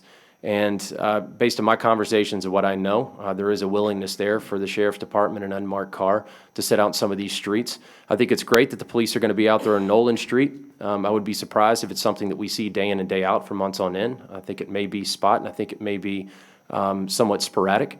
I think that we need dedicated law enforcement and unmarked cars on these streets, these known problem areas, writing tickets on a weekly basis, so folks know that if you're going to attempt to cut through Falls Church because Waze tells you to go that direction, or because you want to avoid the hefty fines on I-6060, you will be written a ticket. You will be written a ticket, and it will be expensive, and it will be punitive. So my request would be for us to find some additional resources in addition to some of these light and heavy neighborhood traffic calming measures to implement here, because I think that that'll be one of the most successful tools that we have in our toolbox. That's all the comments I have. All right, thank you. Ms. Hardy? Great. Thank you to the neighborhood for coming out. I know what most people would rather be doing Monday night, especially with the Nats game on. So thank you. Clearly, this is important to you guys. And thank you, Wyatt. This is a really good comprehensive update. I think it's what many of us were really thirsty for. So I have a couple of specific questions and then some general thoughts. I heard that Nolan, and I think based on what you talked about for these 7 projects, are we proposing that we address all 7 of them regardless of what priority they were previously deemed? So I think I heard Nolan say that the data was taken over the summer, and so they were concerned that their priority was not as high as it should have been. That is correct. Okay. Do we have a process for reevaluating priority? So I imagine there's probably other streets out there that are lower in the queue that might have concerns that they're not higher priority because they have concerns with when it was collected. So I think there are some low priority ones in that list, and so that is part of the deal. Is that we'd be basically we would be taking the position that it's gone through the process, it had support on the street, and therefore we're going to proceed. Okay. So getting more work done is always a good thing. One of the ideas that was requested by the neighborhood was around closing traffic off as a no-through street. I know we have signs up on a few streets currently. Are those enforceable, or do we have authority to do that for other streets? I will always assert that the city has rights. There are others that contest against it. We have not put up those signs for probably 20 years because of those concerns. But I'm not going to comment on our authority in that respect. One thing that just from an urban planning perspective, the movement towards design changes on streets to make it so that vehicles have to behave appropriately for a residential street is the favored response rather than those types of signs, because the effect of those signs is that it tends to concentrate traffic. It creates winners and losers, and we see that here, with the streets that don't have the signs, that's where the traffic gets concentrated. Could you do it for every street? We do think that that is problematic, And so that's why we've stayed away from that approach in the last 2 decades. Got it. Okay. So I'm hearing, translating that Nolan, that's probably not one of the approaches that staff will recommend for you all. It sounds like there's other things in the toolbox that we can recommend, but probably designating as a no cut-through street doesn't sound like it's something we've done in 20 years now. It's just to manage your expectations. So I, too, share the concern. I've walked Nolan actually just this past weekend. I walked Midvale, all of Columbia, Buxton, so I know those streets very well myself. I experienced it without the sidewalks. I absolutely sympathize with how dangerous it is. A couple cars flew over that hill and didn't see me even though I was hugging the curb. So I know what it's like. And I live on South Spring, which is also another very busy street when people try to gun it, heading that light at Broad and Spring. So we all live it. We all live in the city. I, too, share the desire to actually use our budget surplus to make this go through faster. So while I don't want to throw out the NTC process, I do think that the bottoms-up, citizens-driven process should work. Clearly, we have a clog in the system, and so we need to use the budget dollars that we have now to unclog it. I'm actually not comfortable using the federal dollars either. What I would actually like to evaluate as an option is whether we can use local dollars for those high-priority projects and then save the federal dollars that may take 18 months for the medium to lower priority ones. So that we can get the higher priority stuff done sooner. Because I really don't think it's fair to ask neighborhoods to wait 18, 24 months, even if we can bundle it. So I'd like for staff to actually look at that as an option, is if we can deploy that budget surplus on the top priority projects, and Nolan may fall in there, especially if we reevaluate it based on updated data, and then get to the medium to low priority using the federal dollars. And if that means we're going to spend more than the 636 and 175, I think that's absolutely appropriate, given the number of requests we're hearing. So that's kind of my first request is I'd like to consider using both local dollars and the federal grant. Second is maybe as part of the federal grant, maybe that's where we can evaluate addressing the bundle of streets so we don't create this whack-a-mole issue where you address one street and then traffic goes the other. That seems like it takes more time to engineer the right solutions. That may actually sync very well with the federal grant timeline. So I'd like us to consider that. And then third is sidewalks. So I know you already called out, Wyatt, that sidewalks don't get taken care of by this NTC process. So I'd like to think about for the FY21 budget, how we can actually set aside money to do more sidewalk projects. I think we've been hearing not only from Nolan, but other neighborhoods that they have missing link sidewalks and they want either a brand new sidewalk put in or connections for sidewalks where they suddenly end. So I'd like to make sure that we're thinking about how to prioritize budget dollars for it. And then a similar kind of bottoms-up neighborhood-driven process where, again, if you have a plurality of neighbors who want sidewalks in their streets, they should be able to compete for that fund. Because I don't think we have a great way of addressing that. It shouldn't require neighborhoods, frankly, to come out on Monday night to tell us that this is an issue. We need to be more responsive. We need to have budget set aside to do this. So thank you. All right, Mr. Snyder, do you have anything you want to say? Sure.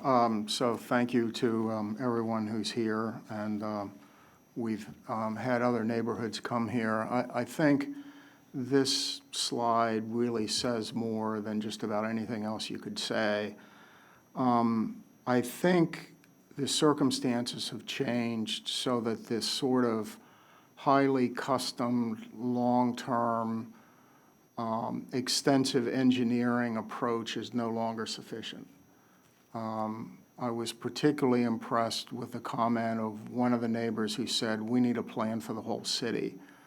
And I think we're beyond the point where the neighborhood traffic calming program is the right approach.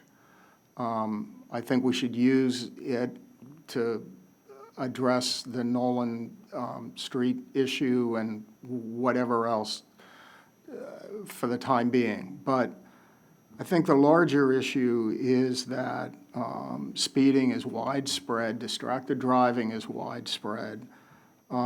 These issues are literally all across the city, virtually every neighborhood street. And it's those streets where the neighbors have gotten involved and organized, but I suspect that there are many other streets where the neighbors have not gotten that well organized. So I think the time is now when we need to think about a different approach. And I think a citywide plan on traffic calming that adopts an approach all across the city as rapidly as possible and as cost effectively as possible.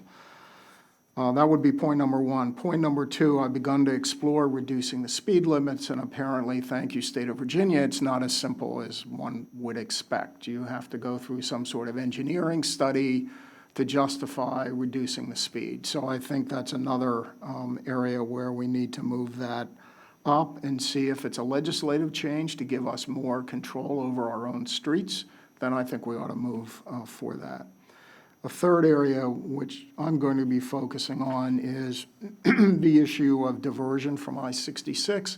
I've already raised it at a public meeting of the Northern Virginia Transportation Commission, and I want to make sure that we get an answer as to whether that's a significant issue, and if it is, then we can approach that.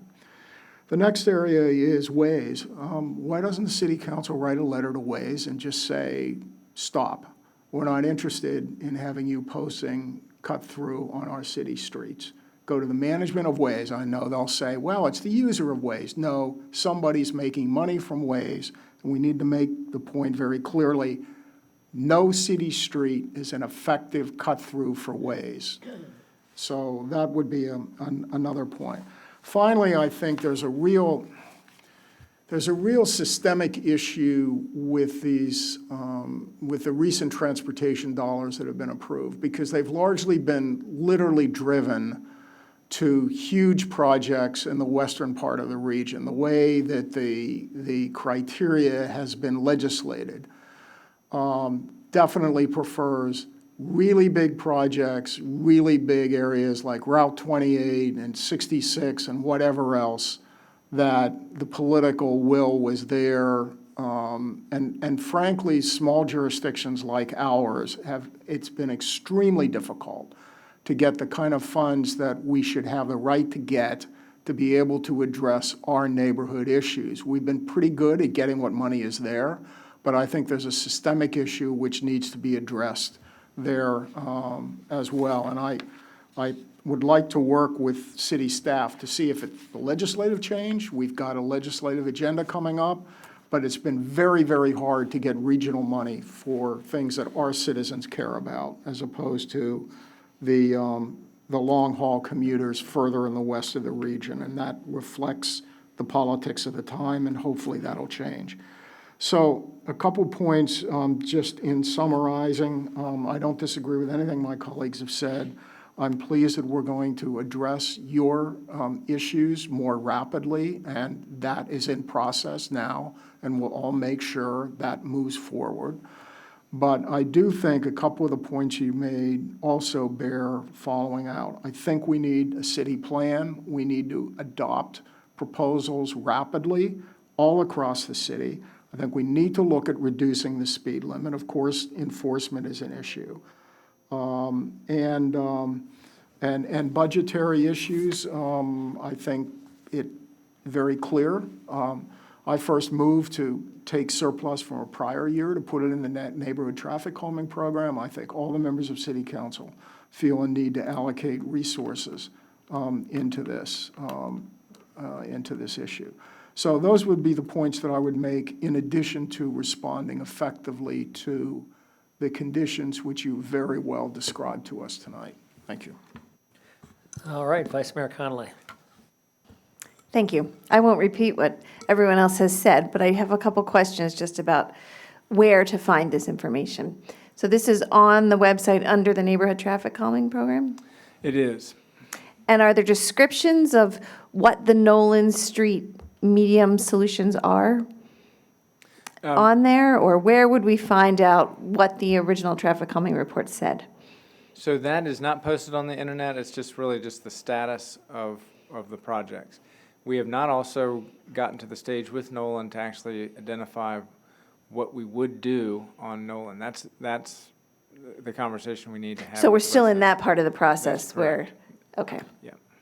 And that usually takes, So in the how long? past, that's taken too long. Okay.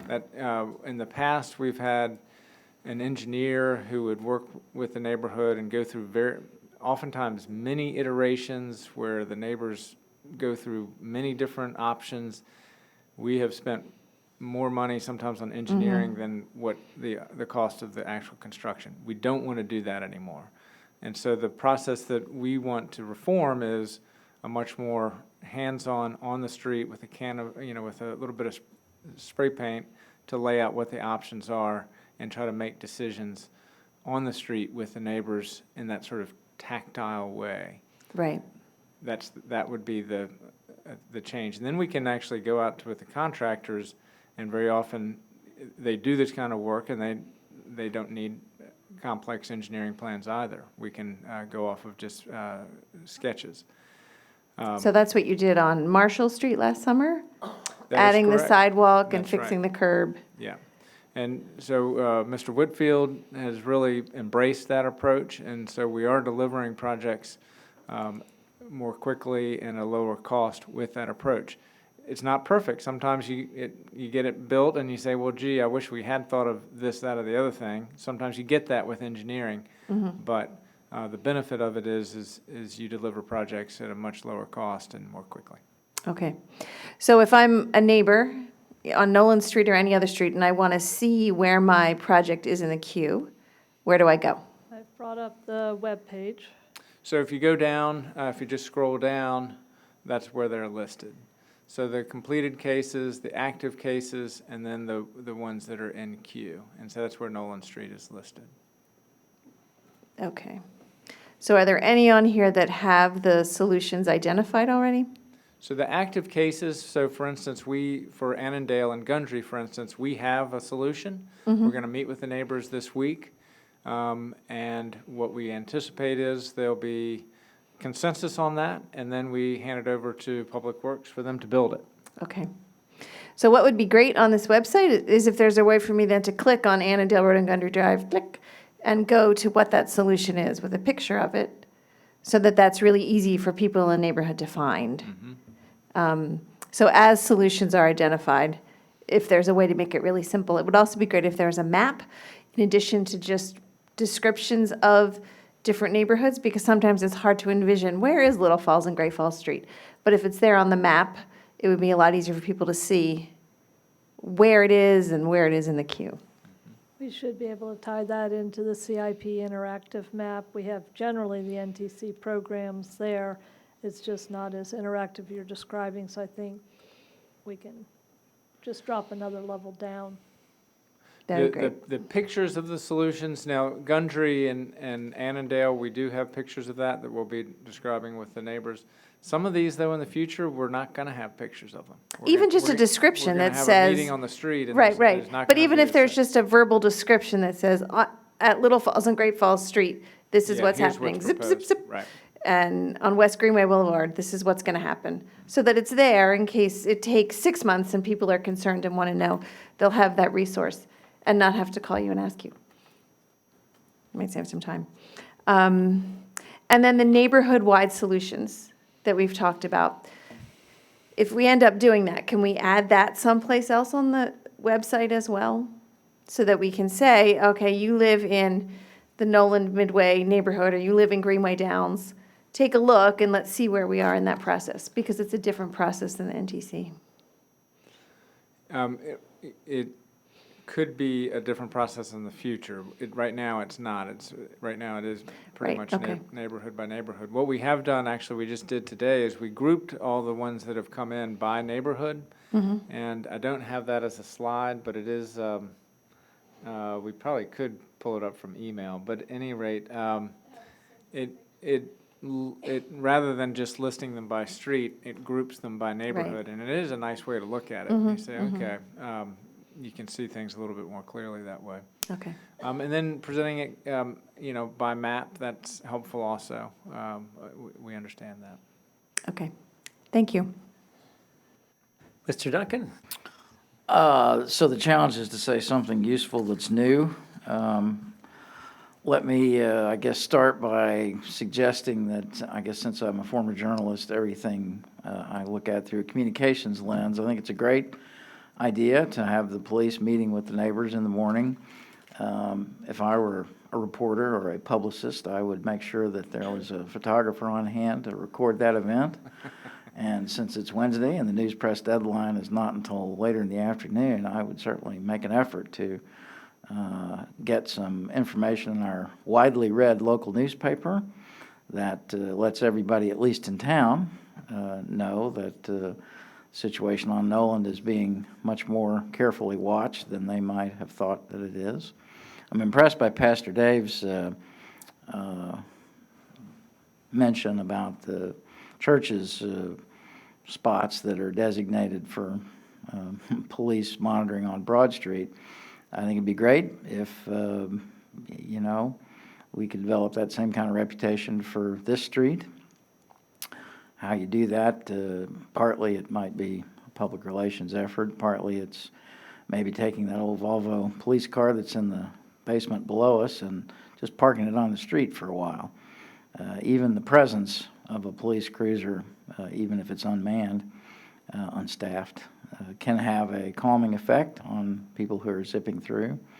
The other short-term thought I have is Mr. Schneider's suggestion about Waze is a good one. What is the cheapest, fastest thing that we can legitimately do to communicate to Waze that this is not a good street for people to cut through? I don't know that just telling them that it's not is really enough to carry the day. I think, you know, the street needs to develop a reputation as this is the place where you get the $250 neighborhood speeding ticket when you go over the posted speed limit. And, you know, I'm hopeful that just a few people getting tickets of that level might reverberate through the broader region and help alleviate this problem. The broader thought that I'd have is, you know, the good news is we know what works. We know what we can do. I mean, a generation ago on Cherry Street, when I was on the Transportation Committee, you know, they had many of the same concerns. And we, you know, very methodically approached solving those problems with speed humps and signs. And that street was already pretty narrow, so there wasn't really any ability to narrow the perceived width of the street. But signage was put up to restrict rush hour turn-in times. Those kind of solutions have been pretty effective, I think, on Cherry Street. And now the time has come for us to look at other streets in that neighborhood, this being primarily among them. And so we should do that. You know, the lighter solutions, thermoplastic rumble strips on West Street where I live, that was an effective short-term mechanism to call people's attention to the stop sign that they were prone to run. The signage that does indicate that there's a $250 fee for speeding in a residential neighborhood has some effect. Enforcement on West Street at Parker, the fairly regular presence of a police cruiser there has been helpful on West Street. The substantial changes that we made to the look of the street when it was repaved, the painting in of parking lanes, the crosswalks that were painted in, all that has had a positive effect. And so I think I'm hopeful that we will be able to do some things that will alleviate this problem.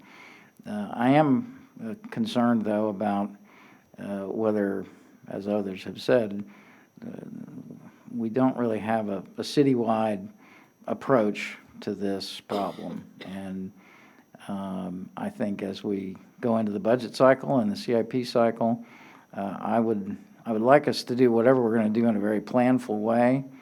And to me, that may involve, you know, a commitment of resources that exceeds what you'd normally have in a surplus or even in a single budget year, and might be a bond-financed effort, as we did at the west end of town on Broad Street, again, many years ago, when we took a pretty dumpy-looking and unsafe for pedestrians west end stretch of road and put in the streetscape that we all know there today.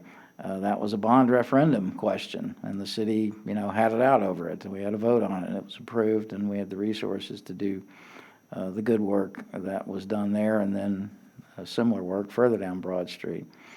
I'd like to at least have a discussion about that as we begin to make the turn to the budget cycle coming up, so that we would have a multi-year, not only list of projects that need to be done, but a realistic expectation about are we going to have the money to do it? Because it's not just the laying down of you have to hire staff. I mean, we right now don't, as I understand it, have the people to do a whole lot more than we're doing right now.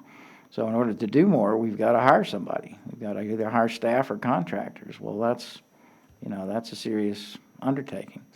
Can I just Yes. interject? Yeah, we currently have essentially 0.5 FTEs assigned to the neighborhood traffic calming program. And so we need to soberly assess that. And it is a team, so, Jeff is the principal person for coordinating with the neighborhoods, and then he is backed up by additional planners and Public Works who can administer projects. But they're all busy. They've got many projects that they're administering also. So the only way that in any kind of, with a straight face, we can talk about doing these projects faster is this idea of A, bundling them, and B, having a more efficient and streamlined decision-making process with the neighbors. And we have to have that, understanding and relationship with the neighbors that we're not going to go through a whole bunch of iterations and versions of this. We're going to meet out there, we're going to make some decisions, and then we're going to head then straight to procurement. And if it doesn't work out, then we're going to have to move on to another street. Okay, well, thank you for that perspective. I agree with that. And I would just close by saying that to some degree was our experience on Northwest Street, where, tell me the number of years ago it was, 8 or 9 years ago. We thought we were going to put sidewalks on Northwest Street to begin to address the concerns that some people had there about safety on Northwest Street. And as it turned out, the neighbors couldn't agree on wanting sidewalks. Some of the people who were newer to the neighborhood were okay with it. Some of the people who were more established, who had trees and retaining walls and so forth, they weren't for that. And so the city basically, the neighbors could not come to any resolution thereon, and so the city had to move on to other projects. Now, I don't know if that's going to happen on Noland or not. I don't know what the position of the neighborhood is on sidewalks. Normally, I would say that's one of the first things that you would do. On a wide street like Noland, it was not appropriate for Cherry, but on a wide street like Noland, you'd start out by saying, we need sidewalks on both sides of this street. How do your neighbors feel about that? I don't know, but we should find out. And everything that you said about, a soberly, assessing whether we have the staff to do what needs to be done is something that, needs to start very soon, because the budget cycle is near upon us. Thank you. All right, let me just go ahead and wrap up. I think nearly everything that needs to be said has been said, but I'll just say a few things quickly. A, for our neighbors on Noland, we get it. It's a priority. We understand it. It's on our radar. As you heard, I think staff is going to give some expeditious response to you. That's the expectation. Two, we sort of end up where we are, I think, in part because this city, and like a lot of places in suburbia, were designed in the 1950s. Place where someone would drive down the street. If you want to go 3 blocks away, you get in your car. You don't walk. So we have streets that don't have sidewalks, which I think is terrible. I'd like every street in Falls Church to have a sidewalk.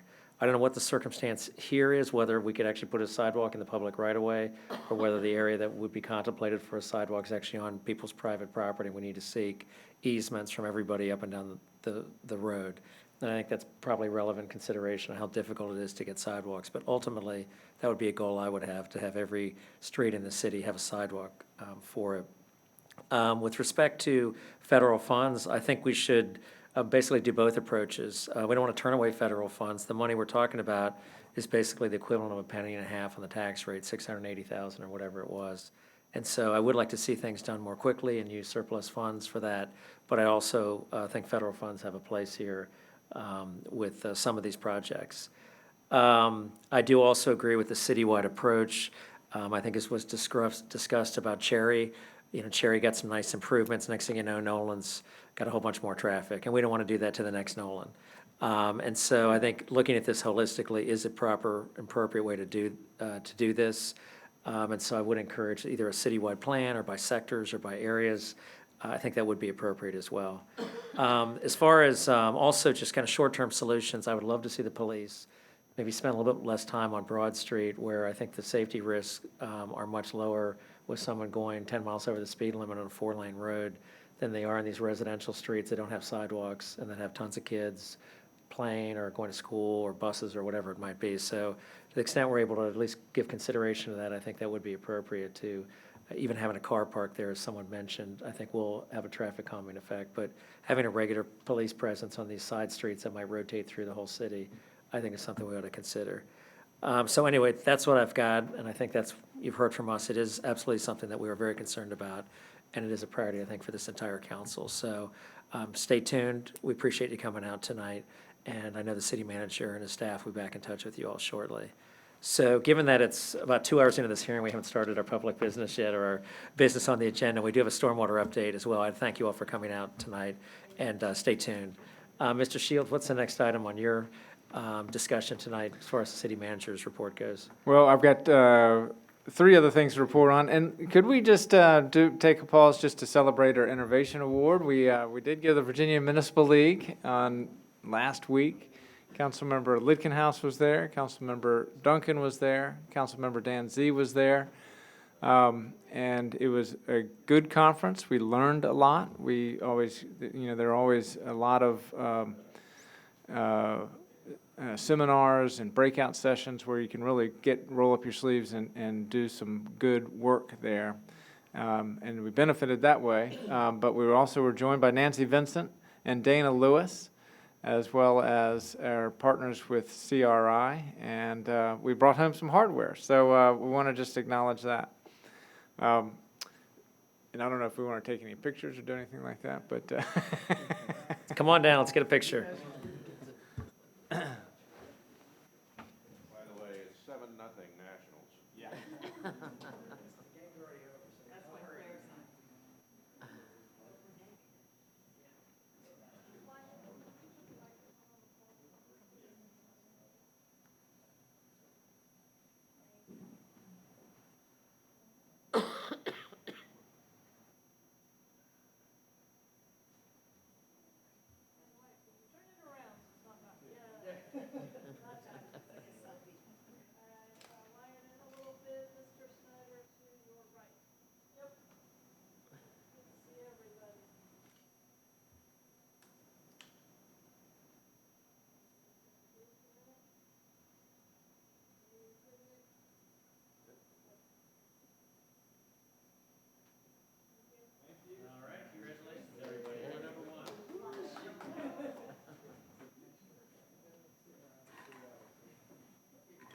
All right, and I know we've got someone here wanting to hear about stormwater and who's been very patient on Hillwood Avenue, so we'll get to you, I hope, momentarily. So for stormwater, let me get back to the podium real quick. Get in step 4.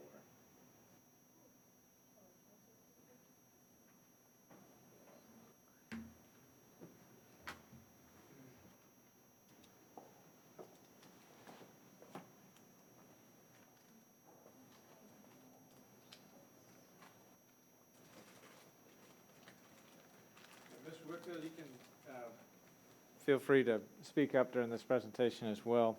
And let me just note, our Department of Public Works does have a lot on its plate. We're managing major facility projects, we're managing stormwater projects, and we're managing a lot of transportation projects. And so I really want to salute that team and Mr. Whitfield for you in particular.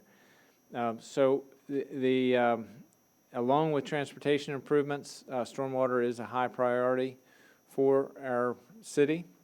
One of the challenges we have here is staffing as well, and so I do want to just state from the beginning that our chief engineer for stormwater, Mr. Dalton, is working part-time right now. He's been trying to reduce his hours for his personal reasons, and we are right now recruiting for 2 positions for stormwater and for sanitary, a chief engineer and a junior engineer who we need to help move this program forward.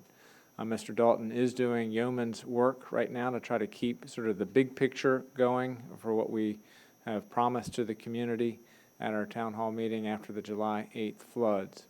And so what I want to do is give a report on our work with DPW and engineering and the approach that we're trying to take.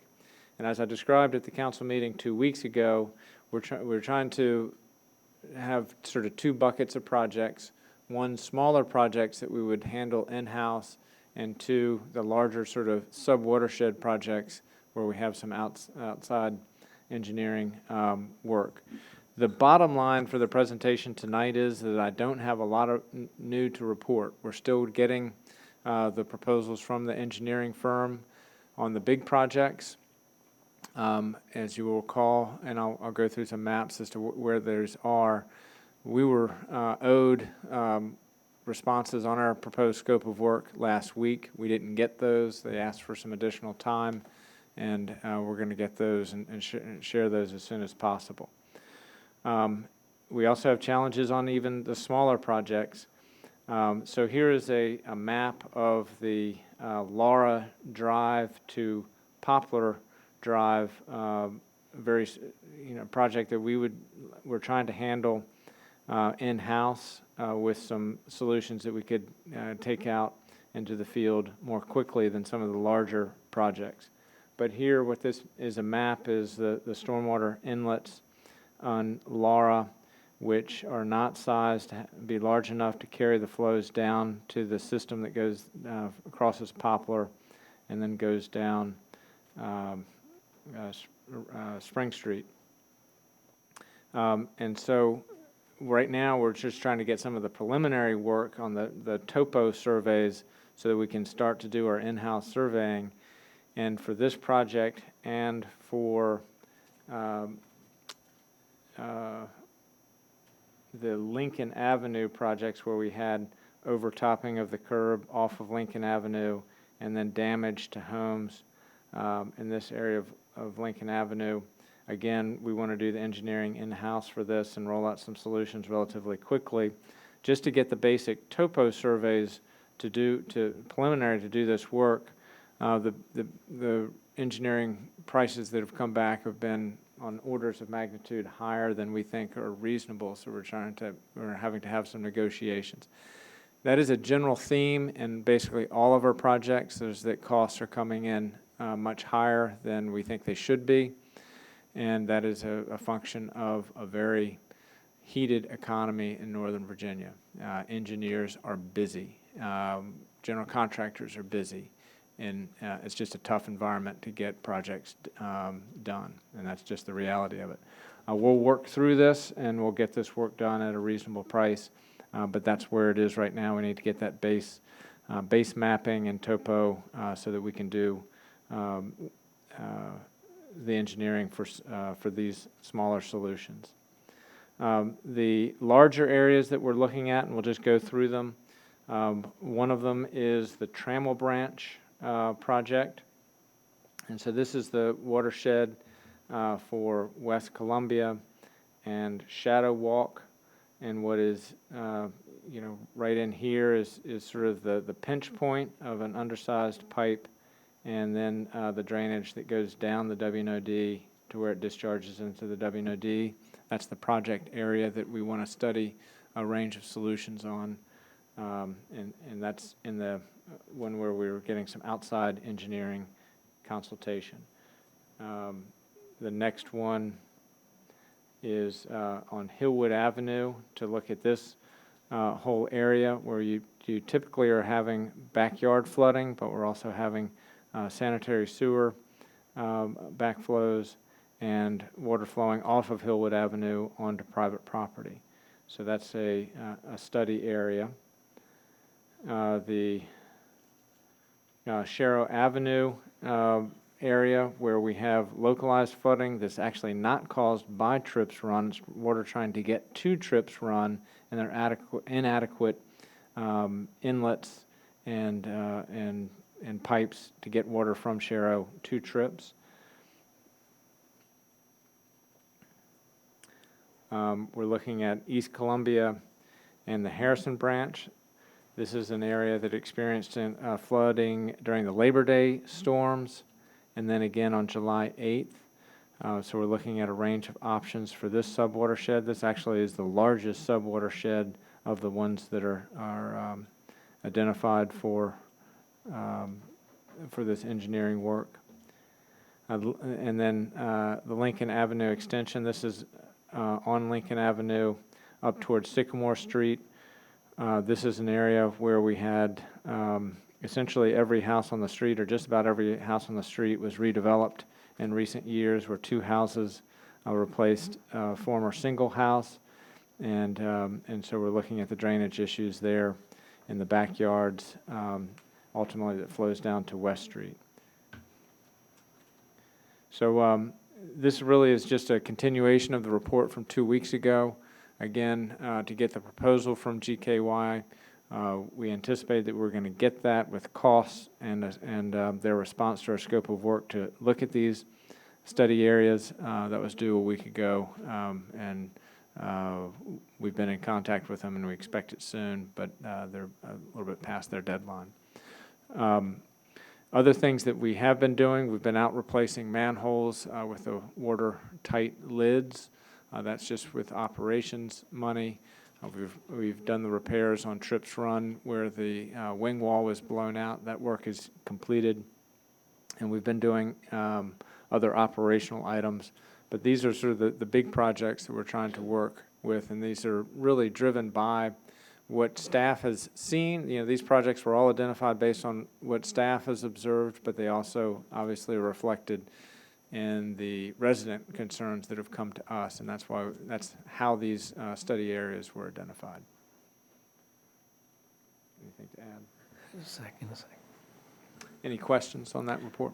Sure, just a couple of things real quick. One, we do have a resident of Hillwood who's patiently been here for a long time, and I want to recognize that and maybe ask if you could elaborate on what's going on in Hillwood. And then just briefly, one comment of just, I know we're doing a lot of studying and getting ready to do things, but I would say if you can have the same urgency as we hear with traffic calming, because folks who have flooding, you know, view that as a public health and safety issue, similar to traffic and speeding and the like. And so I want to just make sure we have that same urgency with respect to things we're talking about right now as we have for other items as well. Understood.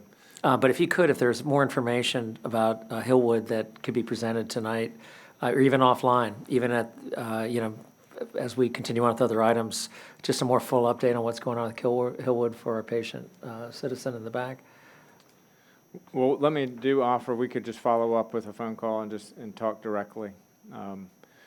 You know, we have a long history on Hillwood Avenue. Our file on Hillwood Avenue is about a foot thick, and so that's why it is one of the study areas. But I'd be happy to follow up with you on the scope of work there. Is that satisfactory to you? Sure, then why don't you come on forward and you can speak. If you could state your name and address for the record. And Todd Friedlander, 801 Hillwood Avenue. Thanks for the update. I don't know if this will be online or have access to this, but looks like it's moving in the right direction.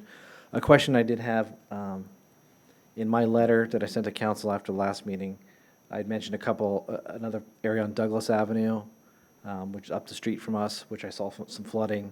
And then my neighbor Dennis Szymanski had mentioned, that was part of the watershed management plan that was done in 2012.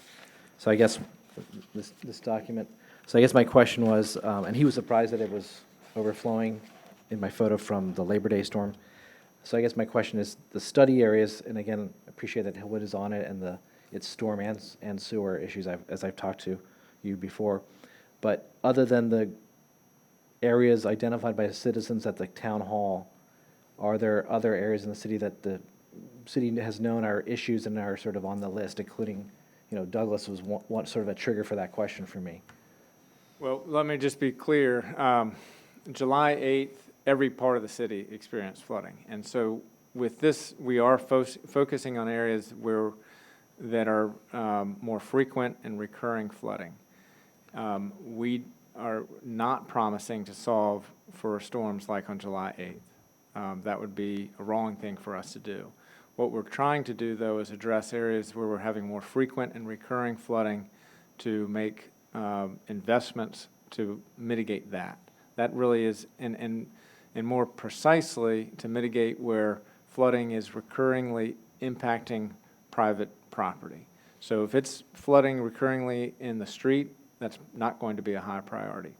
If it's flooding recurringly in people's yards, that's going to be a medium priority. It's where it's flooding and causing damage to private property, to homes or businesses. That's where we're trying to focus our efforts. Sure, I think that all makes sense. I guess my global question was, in the email I'd sent, the photo I'd sent of Douglas Avenue flooded was in September of 2017. So again, it was just a broader question. You know, you guys were addressing the areas brought up by the July 8th storm. Some of those areas were recurring, happening more than once, not just on July 8th. So my question was, has the city gone back and looked at areas beyond those reported at the town hall that maybe have been brought to light in the past? So that it is truly sort of a holistic overview. There was a theme tonight with the holistic on the traffic as well, so. So Douglas Avenue is one that was in what Mr. Szymanski is exactly right. That was one of the top priorities. We went through options for Douglas Avenue, and we did not do a project there.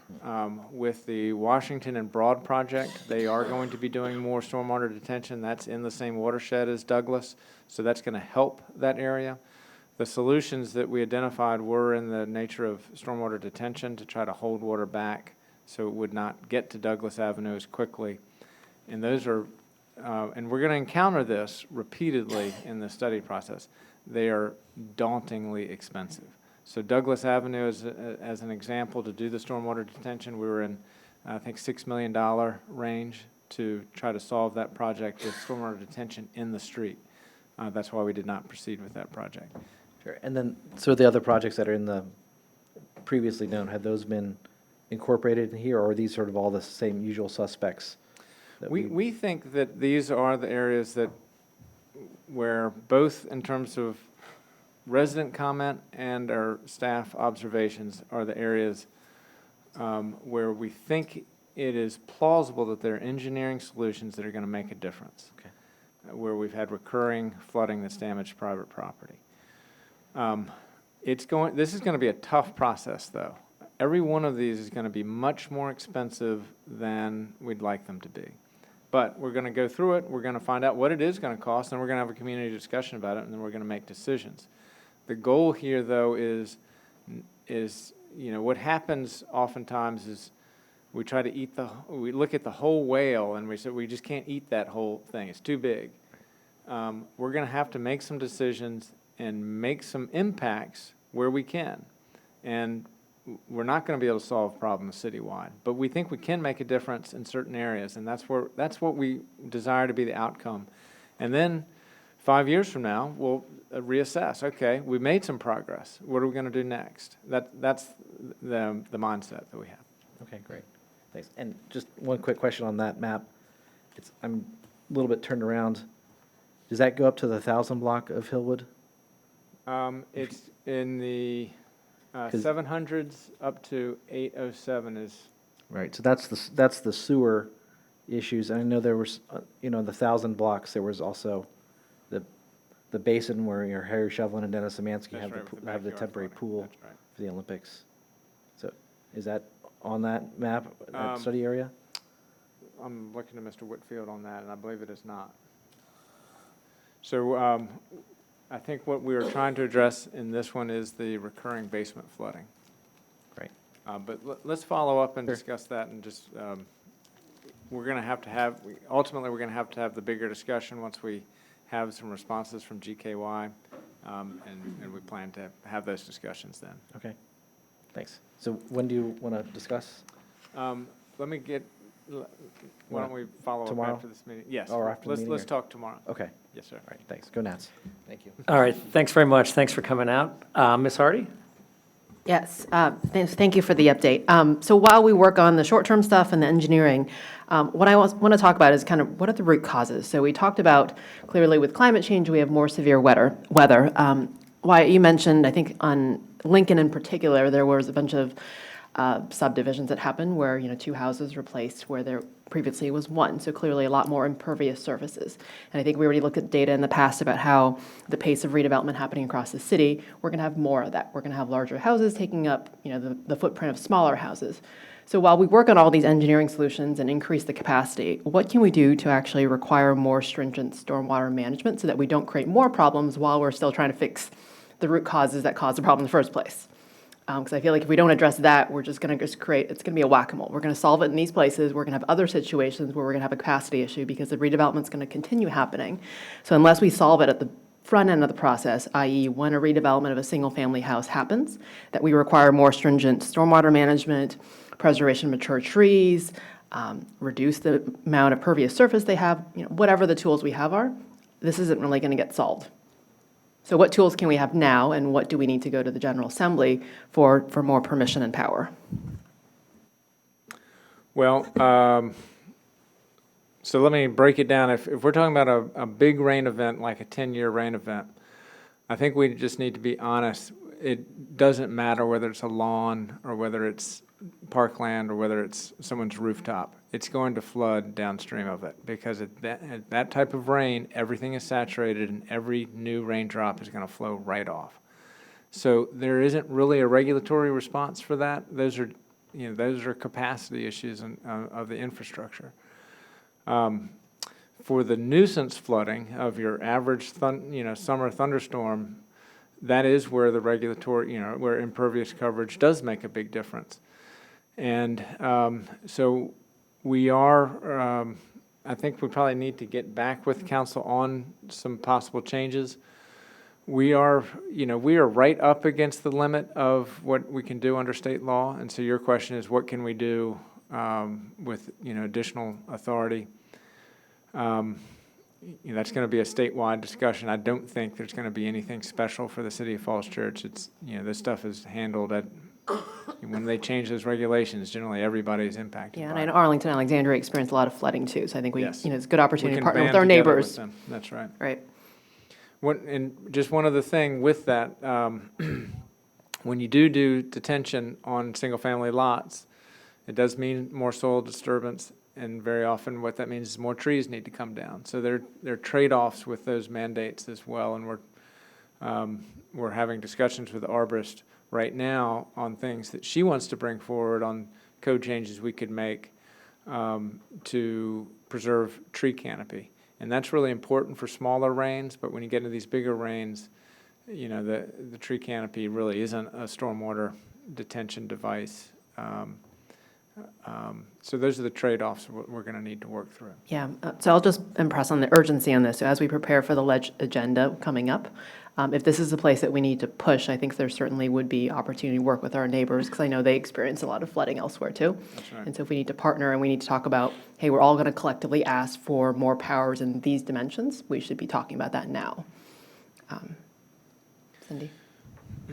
And if I could just note, I'm already having conversations with the NOVA legislation in Arlington in particular with some of this. It's a small area, but looking at stormwater and trees on smaller lots, because some of the code requires you have half-acre or larger lots, which isn't really relevant in Arlington and the city of Falls Church in particular. So our arborist is talking to the Arlington arborist and coordinating with the legislative liaisons. And do I remember from a previous discussion, we're already requiring people not to feed into the city system? Is that an administrative change we already had? Yes, so one thing that we are doing administratively is that in projects, there have been examples where the city has allowed greater runoff into the city system, and very often it's because of conflicts with, okay, if you put in detention, that means that they've got to take out 3 more trees on their lot. Those types of things, we were resolving those by saying we'll allow you to have a net increase in runoff post-development into the city system. And we have made a rule change that we're not doing that anymore. But there will be some tough times where there'll be a new detention facility or a BMP that's going in that will require homeowners to make some decisions about possibly taking more trees down.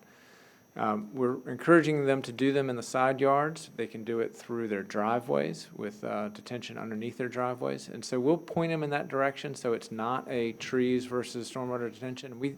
That's the reason why we think we can proceed with this without a bad consequence. But it's going to require cooperation with the homeowners on that, to do that detention in the right way and in the right places. Great, thank you. Are there any other comments or questions at this time? All right, why don't you go on to the next phase of the city manager's report? All right, this is my last report. This is the longest city manager report probably in history. But I did want to just note that we're very pleased with the AAA ratings from Moody's, Fitch, and Standard & Poor's. I want to thank the mayor for traveling to New York City. It is really important, I think, to have the leader of the city council there to present the council's will. I think that's very important. Kiran Bawa provided great technical support for our meetings, and thank Davenport for joining us in those meetings as well. We could tell from those meetings that our meetings 18 months ago and then in previous meetings, we had laid really solid groundwork for this big financing that we're embarking on. And also having the community support through the referendum, I think is very important as well. The bottom line is that we anticipate that if markets hold for the next 10 days or so, when we go to market on October 22nd, we are expecting that we'll be able to sell the bonds at an interest rate of under 3%. And the council will recall that we were modeling in the 4.5% to 5% range. That's what we presented to the voters at referendum. So relative to the way we modeled this at referendum, the total cost of the debt service was going to be north of $200 million to finance the high school and City Hall and the library in terms of total principal and interest over time. With the interest rates that we're looking at right now, we think they'll be on the nature of about $30 million less over the life of these bonds with the lower interest rates. The AAA ratings is one part of it. The market is the lion's share of it. This is a time of historically low interest rates. So we're fortunate in that way, but what these AAA ratings really are is an external affirmation of all the tough decisions that you've made and all the planning that we've done together and the work we've done with the school board, planning commission, EDA, and all the community. And so it's good news that we are able to report on that front. We'll report it out on the auction on October 22nd with what the actual interest rate is, and we don't really know until that date. Interest rates have been known to change quickly, so we don't really know yet, but we will know soon. The goal is to sell the bonds on the 22nd and then close on November 7th. I'll be happy to answer any questions about that. All right, any questions for Mr. Shields? Mr. Duncan? Well, since we have dwelled on some other issues so much tonight, I would like to dwell on this for just a little longer since it's such great good news. $30 million on bonds that are floated 20 to 30 years, right? Some of the library and City Hall bonds are 20 years, but roughly $30 million over 30 years, so that's $1 million a year in savings from what we had modeled, which is approximately 2.5 cents on the tax rate. Is that correct math?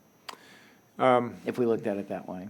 If you look at it that way, and so breaking it out year by year, we're going to do that once we've done the sale, so we'll be able to give a precise calculation on that. But your numbers are basically right. Okay, well, I think that's great, good news that will save generations of taxpayers money that people who are here today and others who came before us have worked really hard to achieve. So thank you for everyone's work on that, and I think that is the best good news that we've had in a while.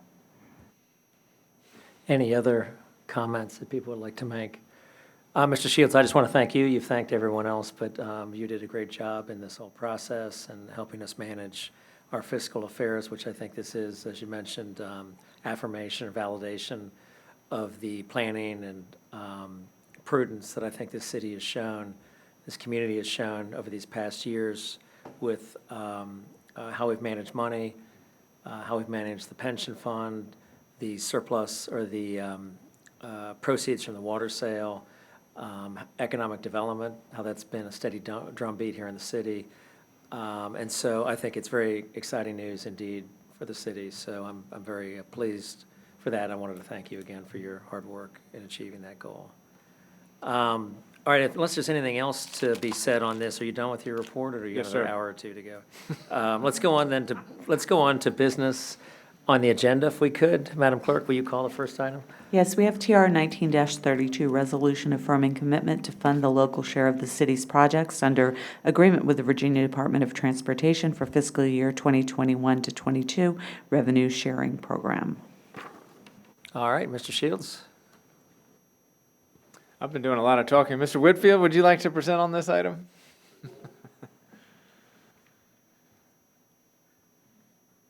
Good evening, Council. So this that we're bringing before you tonight is for a revenue sharing capital improvement program. And there's two projects here. And what we'd like to do is advance these projects, so to speak, because they have been appropriated under the CIP program. And the two projects are South Maple and Annandale, and also North Washington and Columbia. These are intersection improvement projects. The projects themselves consist of new signals, ADA ramps, pedestrian features, and more than likely we're going to bump these out. So the North Washington Columbia project is at 90% plans. So that one has moved along quite rapidly. The other one is just now on the drawing board. We have not even hired a consultant yet. So that one is to be determined. We do have some preliminary scope, and so we have estimated what it's going to cost to do these two projects. And as you have just heard, construction costs are escalating. Everything has escalated, including the engineering. So we have the engineering on one project. The other project has not been engineered yet. So with those, I'd open it up for questions if you do have any on these two projects. I can tell you the one project on South Maple and Annandale does kind of tie into some of the other projects that Mr. Sykes is working on for the NTC. So we're looking at narrowing the road in that intersection. It is a very large intersection. I think at one time we looked at doing a roundabout when we were talking about a new government center down there. That option's not off the table. We're going to keep every option available on these projects. So it does have a signal right now. It functions. There are no pedestrian features on that intersection, though. There's no bump outs, so it's a long crossing. You kind of have to gauge it. I used to walk that every day, and you have to look at it, and you'll get halfway through the intersection, and you got to start running because the light just turned on. But this intersection alone will help with a lot of the traffic calming in that area.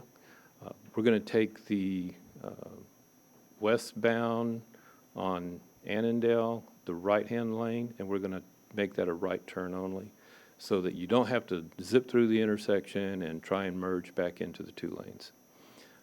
So that's one of the things that we're going to do as well as bump out that intersection. Questions? Sorry?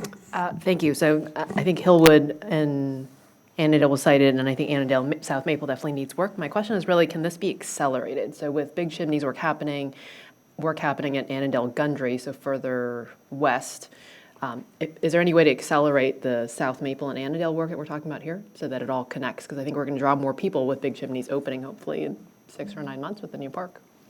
So the South Maple in Annandale is going to be a little bit longer than the North Columbia because we don't have plans on that yet. In order to develop plans, it could take 6 to 9 months to go through the process. Then we'd have to go through the procurement and the construction. So we're probably looking at 2 to 3 years by the time we actually see something completed out there. Okay. And this additional funding is for Rev Share FY '21 to '22, so also it's the timing of the grant dollars to leverage our local dollars 50/50. So while we're on Annandale, what's the update on Annandale and Hillwoods? I know we put the new temporary or more permanent temporary light back up. Yes, we did. So everything is in place right now. We have these new concrete strain poles. The reason we did that is because 3 of the 4 poles were compromised. Obviously, one of them fell down. This was the quick solution, believe it or not. The other one, like I said, takes 2 to 3 years to get one of these things in the ground. And so that means we would have to go out and put in additional mast arms. So rather than do that, we want to put this into the CIP program. We've already talked to the CIP group about trying to get this intersection into the CIP. The only problem is we have South Washington that is now going to be constructed next year. And once that is done, it's going to go all the way up to the intersection. So we need to match the design for that, which it will fall in line, which means we need to look at the pedestrian access for one. The geometry of the intersection is not the greatest. So the things that we have done today, we have tried to make it mimic what it was in the past, but I have told Mr. Shields our plan is to eliminate the left turns right now, and not completely eliminate, but what it does is when you're in that left lane in both directions on Annandale, you have to turn left. You cannot go straight. So we're going to get rid of that. You can still turn left, but it's going to function just like all the other roads on Broad and Washington. You wait until you get a clear and then you turn. We have issues with traffic backing up through Washington, and so that's one of the reasons we want to eliminate that. It's a very minor change, and that's going to be happening within the next few weeks. Thank you. All right, other questions, comments? Mr. Duncan? Just a quick, maybe I knew this and just forgot, the South Washington project, you're talking about everything from down below Lincoln up to how far? That goes from Tenor Hill. All the way up to Annandale. Okay. And then also at where the little slip lane or the little pork chop in front of Coleman's right there. And closed off? Right, that's going to be closed off, and that now becomes a normalized intersection. And does that include the multimodal, facility with the glass historical markers and all that? Yes, it Okay. does. Like I say, I guess I probably knew that, I just forgot. Somebody asked about it the other day, and I wasn't sure, so that's a next year thing. As soon as we can in July 1st. Okay, great. All right, anything else? Just a question or two for you. Are we, with all the work that you're talking about in that part of town, moving towards just kind of the more modern fixtures, not the industrial fixtures? I mean, right now, that whole area has in my opinion, has an industrial feel.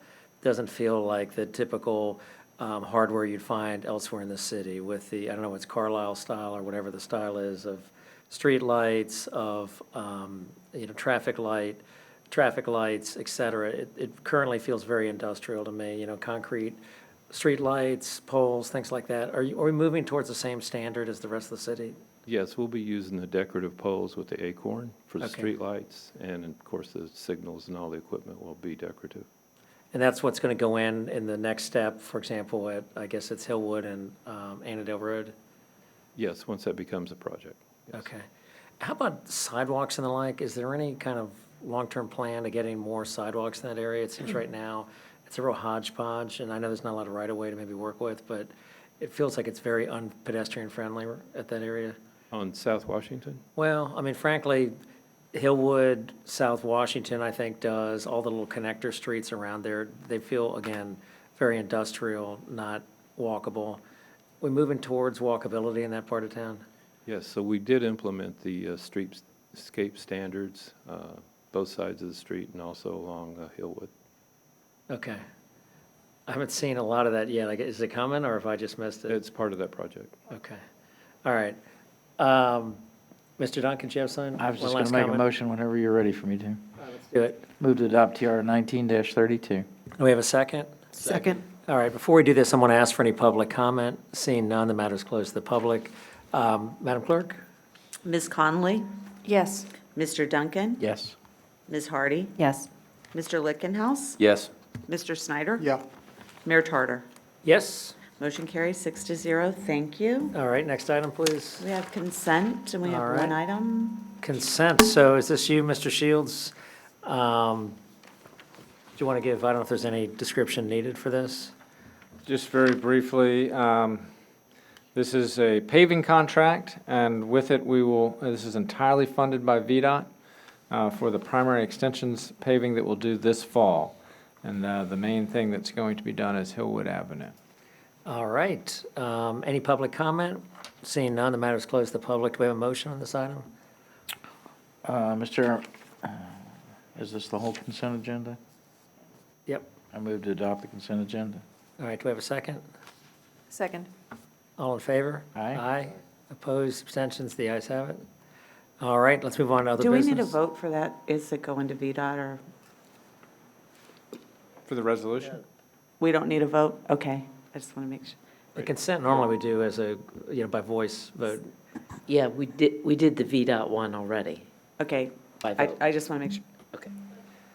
All right, let's go on to the next item, other business. Yes, we have authorized the expenditure of up to $287,000 under an existing contract with Cloak Group, AKA Cloak Transfer, for the Mary Riley Stiles Library renovation and expansion project. Mr. Shields? I'm going to defer to Mr. Whitfield, and I would note that Ms. Carroll is here, and Lionel Millard, our project manager, is here as well. All right. Okay, thank you. So this is a contract for the storage of all the library material, mainly the books. And what we did is we kind of went around in circles on this one. And the reason being is it was very expensive when we first got the estimates. I think there was a little bit of confusion on what contract we were writing. We're using Arlington Public Schools contract. And so to Karen Battle's credit, she actually negotiated this. And she's very familiar with contracts, obviously, and she knocked off about $105,000 on this. And so we're at $287,000. And so this material that's going to be stored has to be in a air-conditioned, heated, humidity-controlled space, and it has to be secure. And the Clokey actually has this facility, and the facility is down in Richmond, I believe. Yes. So Jenny has actually visited the site. She's seen it. I think she's happy with it. And so this would be for 18 months or 14? 14 months, which would be the duration of the project. So with that, I think the contract that we have found in the writer, one of the other things that comes with it is they actually pack everything up, they transport it. In order to do that, you have to have a system to do it. And so the system obviously is you can't just take the books off the shelf and throw them in a big box and just take them into storage. They have to be in some sort of an order. And so they will organize this, they will move things so they don't get damaged, and they'll store them. And so this does include the packing, the moving, and the storage of all of the material in the library. All right, questions? Let's start farther down and work our way. And anything, Ross, or nothing? You don't have to if you don't want. Yeah, I mean, I do, but. All right. Yeah, so I was actually surprised to see this on the agenda for tonight, and I may have missed a meeting, but where are we with the cost of this project? Because the last time I heard, we still don't have a guaranteed maximum price for the project, and from my understanding, where's the money coming from to start the renovation? I feel like the cart's ahead of the horse in terms of approving a move before we've even actually started construction. Is this just authorization to do it at some point in the future, or what's the timing around this? So we've considered that point and anticipated that might be that question, because we respect the fact that the council needs to cast a vote on the project as a whole and the guaranteed maximum price. And we anticipate that will be, we will have a guaranteed maximum price on December 2nd. That is when it is to be provided to us, or we anticipate that process will be complete. This contract, we are bringing it to council now because Clokey needs to schedule it. We need to, if this project is going to stay on its path, then these things need to be set up. But we did note in the staff report that there is a termination for convenience provision in this contract. That's standard for all city contracts. We don't anticipate that we'll actually incur costs under this contract until we're ready to move. There'll be some initial work where there'll be labeling and things like that, but no significant expenses until after the council has agreed to the contract, et cetera. But it is necessary to have this approval so that Clokey knows to put it on their schedule, and so we can do the planning that needs to be done on the anticipation that that approval will be given, and that if it is done, if so, that we can then proceed. So that's why it's before you tonight. So the contract's predicated on a 14-month hold period? I mean, what if that timing changes? Do we cancel and start a new contract with them? So it's based on what their rate is for storage. So if it is shorter than that, then it'll be less than that. If the construction is delayed and it's longer than that, it'll be more than that, and we'll need to come back to council and inform you of that. What the plan is, though, is for us to be out of that facility and need to store this material for 14 months. That's what this cost is based on. And are we locked into a certain start date or time period with this? I don't know that there's a range of dates, but once it's stored with them, that's when you're paying the rent on the storage. Yeah, So there's we some anticipate flexibility. sometime December starting the process, even though we may not get everything moved out until January. And so we pay on a per square foot cost per month, and I think it's $3 per square foot, right? Oh, $1.50, excuse me, $1.50 a square foot. Okay. So if this is approved tonight, when do we have to stroke a check? Because I'm a little uncomfortable with continuing to approve things related to projects that still have a lot going on in terms of, one, viability, and two, in terms of budget. And I don't want to approve an additional $287,000 on the contract that, yes, I read in there that we could cancel for convenience, but come to find out that we've even spent $10,000 or $15,000 worth of that when something moves to either 6 months later or doesn't happen at all, God forbid, for this particular project. It just seems a little early for me if we're still trying to figure out the actual total cost for this project until December 2nd. Yeah, we understand that, but if the decision is to proceed and we don't have this contract in place, then we've just tacked on months of delay, and so you're going to have problems that way. And so we're trying to avoid that.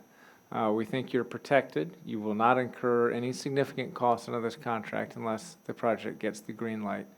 But it is on the critical path. We need to have these things set up, or it's not manageable. So my request would be for us to have or be notified before we start to spend, I mean, because we're $1 million into this project right now, and the numbers we're getting back, again, I still struggle with, like, where's that money actually going to come from? And so I feel like we're throwing fuel on a fire here. I personally would like to know before we start stroking checks for anything else related to the library renovation in advance of starting the library renovation. I understand you have to get this locked in and have preparation, and they've got to get it on the schedule, but I'm getting a ton of feedback, and we got it in comments today from folks in the community that are hearing these numbers and are wondering why we continue to spend money this early, as well as how we're managing costs for the overall project as a whole. So these funds are, they've been appropriated, and it's part of the original budget. It's the same amount of funds that we are paying with architectural fees, staff So part of the time. referendum money. It is. And so we're not going to come to you and ask for any additional funds until we get the GMP and we really know what that number is. Okay. But we're also not going to be spending this $287,000 if you don't approve that GMP either. That's good to know. Ms. Hardy? Thank you. So I think whereas Ross said he was a little uncomfortable, I will say I'm also very uncomfortable with authorizing this, especially when we are 2 months away from a GMP. I think we're already at 20 to 25% over the 8.7 when we agreed, so it just feels irresponsible to me to authorize even with the termination with without cause clause in there, which I appreciate. I also would request that before we do any actually further votes on anything related to the library, I would like a more thorough lessons learned on City Hall. So we don't even have a final number for that. So before we start another project, I would request that we actually make sure we're learning from that project so we don't end up repeating any of those mistakes for the next one. And so I'm not comfortable with moving forward with this tonight. All right, other comments? Mr. Duncan? So I want to be respectful of those who have differing views on whether we should proceed with the library or not. The part I liked the best about Mr. Lipkinghouse's statement was the part where he said, "God forbid we don't do this." That is the project. So I just want to make sure that if I cast a vote for this yes tonight, what you just said is the case, that the money will not be spent until after we know what the GMP is in early December. Yes, so I'll let Jenny talk to what she needs to do prior to the GMP. So there's a lot of activity going on right now, and I will say that we have already started the moving process. Haven't spent any money towards it, but we are preparing because it is not something that can happen overnight. Once once we get to GMP and if the council approves it, we cannot do all of this work in a week. We need to start now. And so I think it's irresponsible not to start now. So If we spend anything, it would be a very small portion on labels. Okay, if I could We need to interrupt. label things. If I could interrupt. So Sure. my understanding then is that this is an effort to try to queue up work that would be done after December 2nd in a way that would enable it to be done, planfully is the word of the night, in a more planful way, in a way that actually, keeps costs what we believe they are now or less. If we don't cast this vote tonight, we are to some degree ensuring that even if we proceeded with the library, it could take more time and cost more money. Yes. Okay, well, And we are working very hard in terms of moving and storage to make sure that any items we're putting into storage, any items that we're moving are indeed items that we need.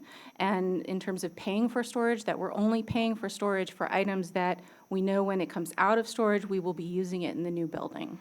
Okay, well, again, I want to be respectful for those, because this is, let's just be honest about it, this is an issue in the current election campaign. I mean, there are some of us who have views on the library project that are more positive than others. And, we were talking about that in various fora, and as we go door to door with people, and we are hearing feedback from some people who are not for proceeding and some feedback from people who are. And fortunately, we're going to have an election, and there will be some kind of a verdict, at least from that precinct, that we'll be able to take into consideration on December 2nd when the GMP comes. So I guess with that information, I would feel comfortable voting for this, because I'm not really committing anybody who might come after me to do anything in particular until the GMP is known. Thanks. Vice Mayor Conley, then Mr. Snyder, then let's wrap this up. This one, I think, is for Mr. Whitfield or Mr. Shields. It seems like a really tiny window from the time we actually get the GMP to the time we have to start. Is that a typical GMP window, that we're so crammed in there, we're going to get the GMP and then we have to decide and we go immediately? It just seems like we're really tight. So the process is, once we do get the GMP negotiated and once it's approved, then we would give them the notice to proceed. So we can delay it in any term or fashion that we like, but once the GMP is signed by the contractor, he's given us a date. He's saying, I can do this in 14 months, so we cannot delay him. whenever we give him that notice to proceed, if it's January 1st or if it's February 1st, that's 14 months. The clock starts then.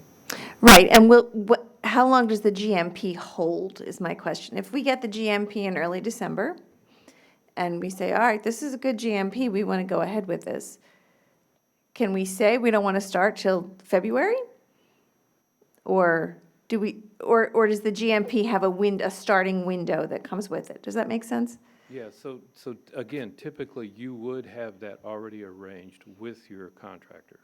And so this construction manager that's going to be doing this project, he anticipates when he has that GMP and he's got all of his subcontractor cost, they're in a certain window frame. So you can't say, well, I'm going to delay it for a time period, because then they have to hold material costs and they have to hold labor costs. And that's a problem for everyone for a 14-month period. Right. So my question is that extraordinarily tight? That, because you're asking us to approve this tonight, and then we're asking us to approve the next thing in December, and then be ready right away. And it seems like we've done a lot of projects, and it doesn't seem like I've had this tension about the GMP so much before, or have I just missed it? So this is the normal process. So we're going through the process now, and when we get to the GMP, if it's approved, we will start, and we'll start immediately. And the reason being is we have to be cognizant about what we're doing with this contract. You know, the contract has to move forward. We can't just say, well, all right, give us a couple of months and we'll give you a notice to proceed. We can't do that. We need to be ready to go. So if you approve it and you give us whatever additional funds that we're asking for, then we need to move forward. The longer we wait, the more expensive it's going to be. Right, so the GMP will escalate if we don't take advantage of it when it is signed. Okay. Absolutely. So my concern with this project is that we talk about it and people raise concerns, and then we go to the next date and we talk about it some more and people raise concerns, and we go to the next date. And I feel like a lot of the concerns still have not been answered, and there are a lot of concerns. So before we get to December, we need to lay out what the concerns are, if they are answerable, so that we can decide if we want to approve this GMP. Because there are seven of us up here and 7 different opinions on the library, and it's really late in the process to have 7 different opinions on what should happen next. So I feel like staff-wise, we really need to have something in the next couple of months to figure out exactly what the 7 concerns are, and how we can resolve those concerns before we come to the moment of voting on December, whatever it is, 5th or 6th. So what we could do is we could wait and not do this, get the GMP, and it will take everything at least a month longer. And so the contractor will factor that in when he's going to start and when he's going to be finished with the project, which also delays packing up the library and getting things ready to go.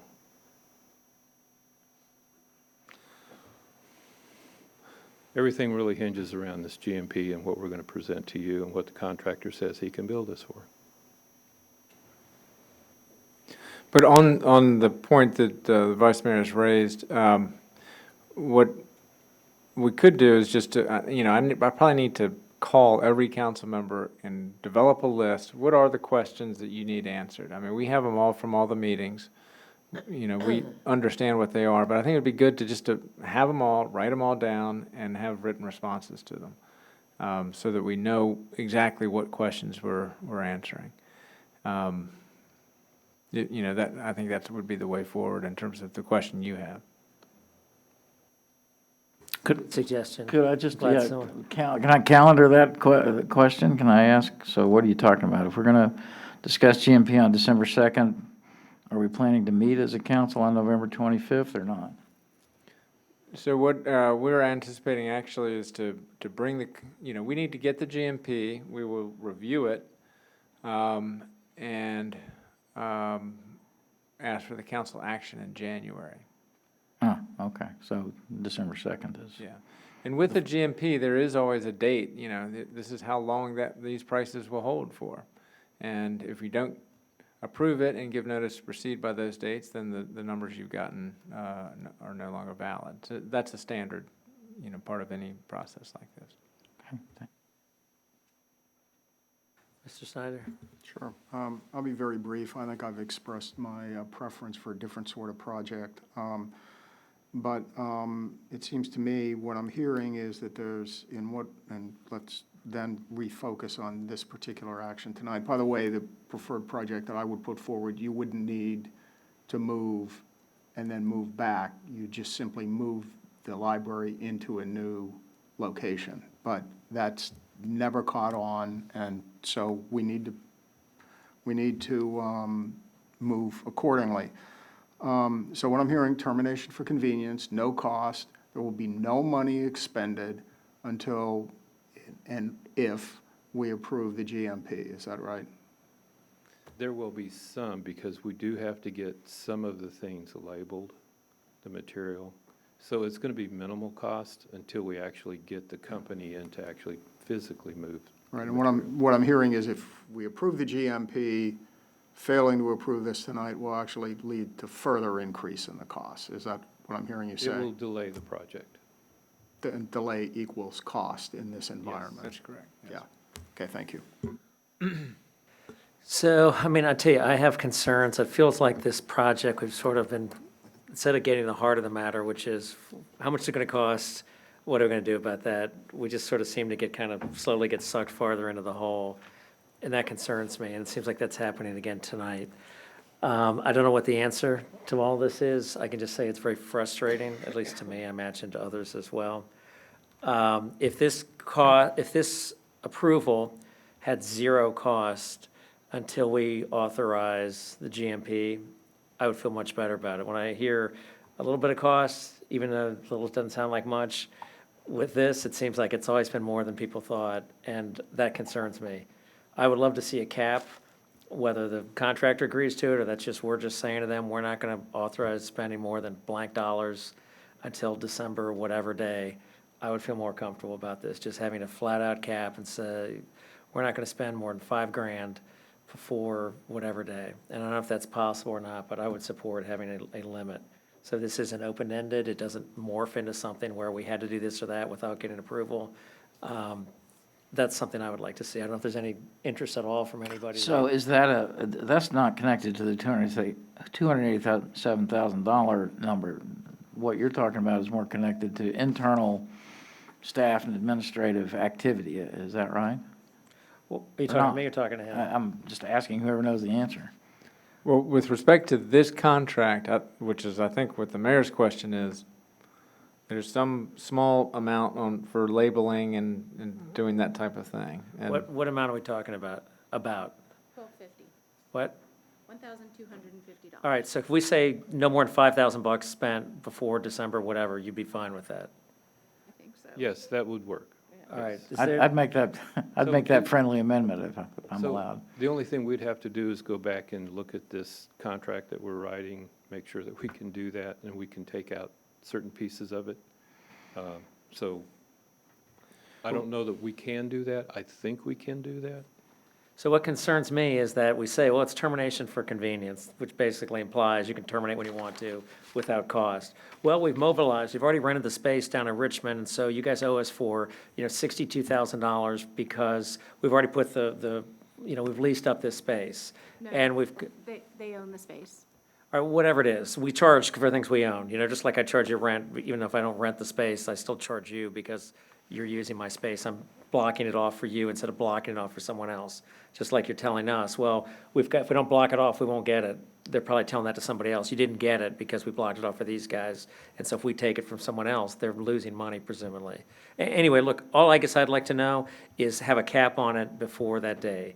And then that means either looking at the contract, having Carol look at the contract, putting a new clause, notwithstanding anything here into the foregoing. You will not charge us more than $5,000 for any work whatever. I can almost write the contract phrase for you. If you guys can put something like that in there, I'd feel a lot more comfortable. If that could be part of our authorization, I would also feel more comfortable as opposed to an open-ended, we're not gonna spend a lot of money, quote unquote, until this time. But I don't know if anyone else has an appetite for that. Yeah, I would. I'm not willing to approve it without some type of cap because I completely agree. Even a termination with convenience, things creep and folks look at obligations, whether it's space or otherwise, and they will try to get money from you.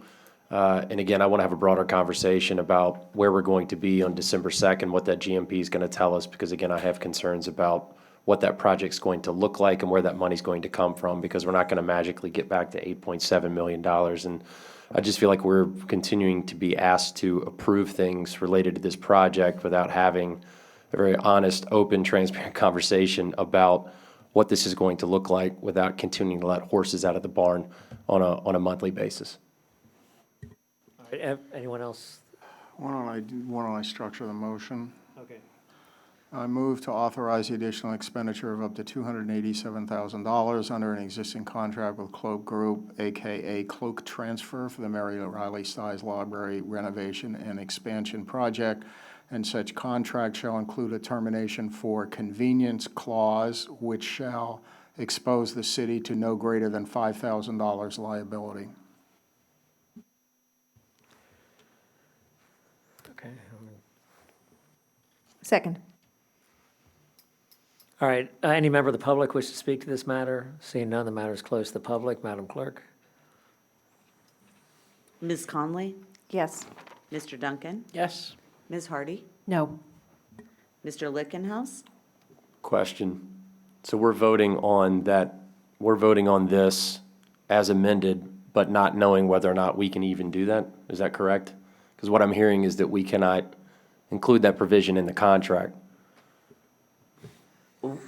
We have- Authorization be subject to that, a provision of. Well, that? it could be, and then in the event we can't add it to the contract, there would be no authorization to enter into the $287,000 contract. No. Yes. Mayor Tarter? Yes. Motion carries 4-2. Thank you. All right, let's see what else we got here today. So, any business not on the agenda? Any standing regional committee and council liaison reports? Just one quick one. Air quality, we did pretty well this year, with the exception of the July 4th Fireworks Day, which was a special fireworks for the president, which caused world-class air pollution that day, but I'll make more of a report on that. Second thing is, the Transportation Planning Board is looking exactly at these the regional context of exactly what we talked about tonight, with highway safety deterioration all across the region. Thank you. All right, Ms. Hardy. One quick thing. We had received over the weekend that the Broad and West light was also a little out of sync again. Has that been addressed? And I think I recall that was one of the projects that's going to get worked on this fall. Is that right? So number one, did we fix it? And two, is it one of the projects that's going to get a better fix? Maybe Mike, since you're here.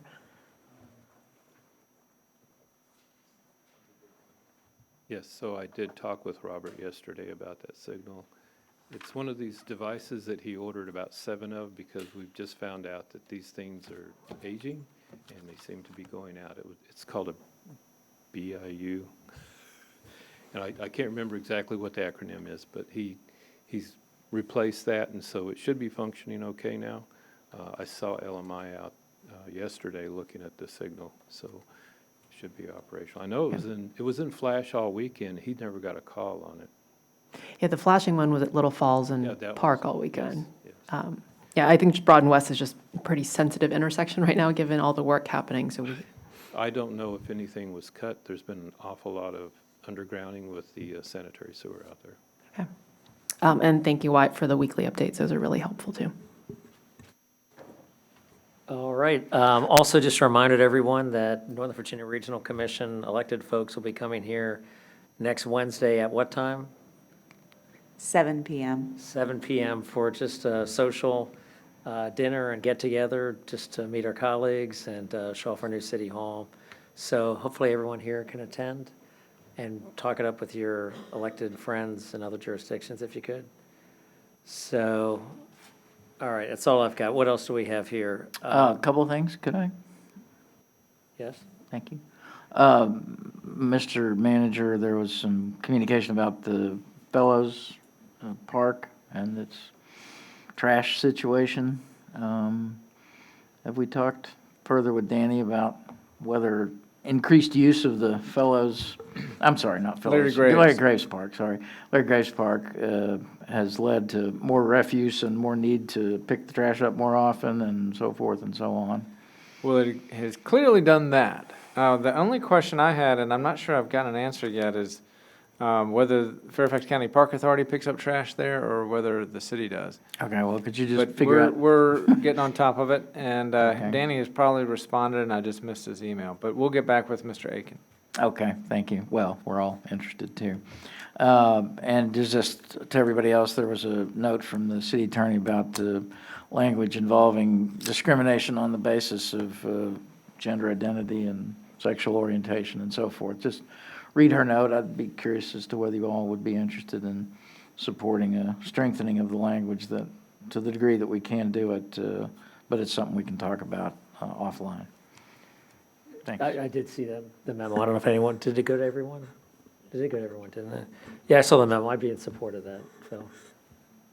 Maybe if we're going to calendar something like that, we talk about it at your meeting Wednesday. Okay. All right, so we've got some minutes to approve, Mr. Duncan?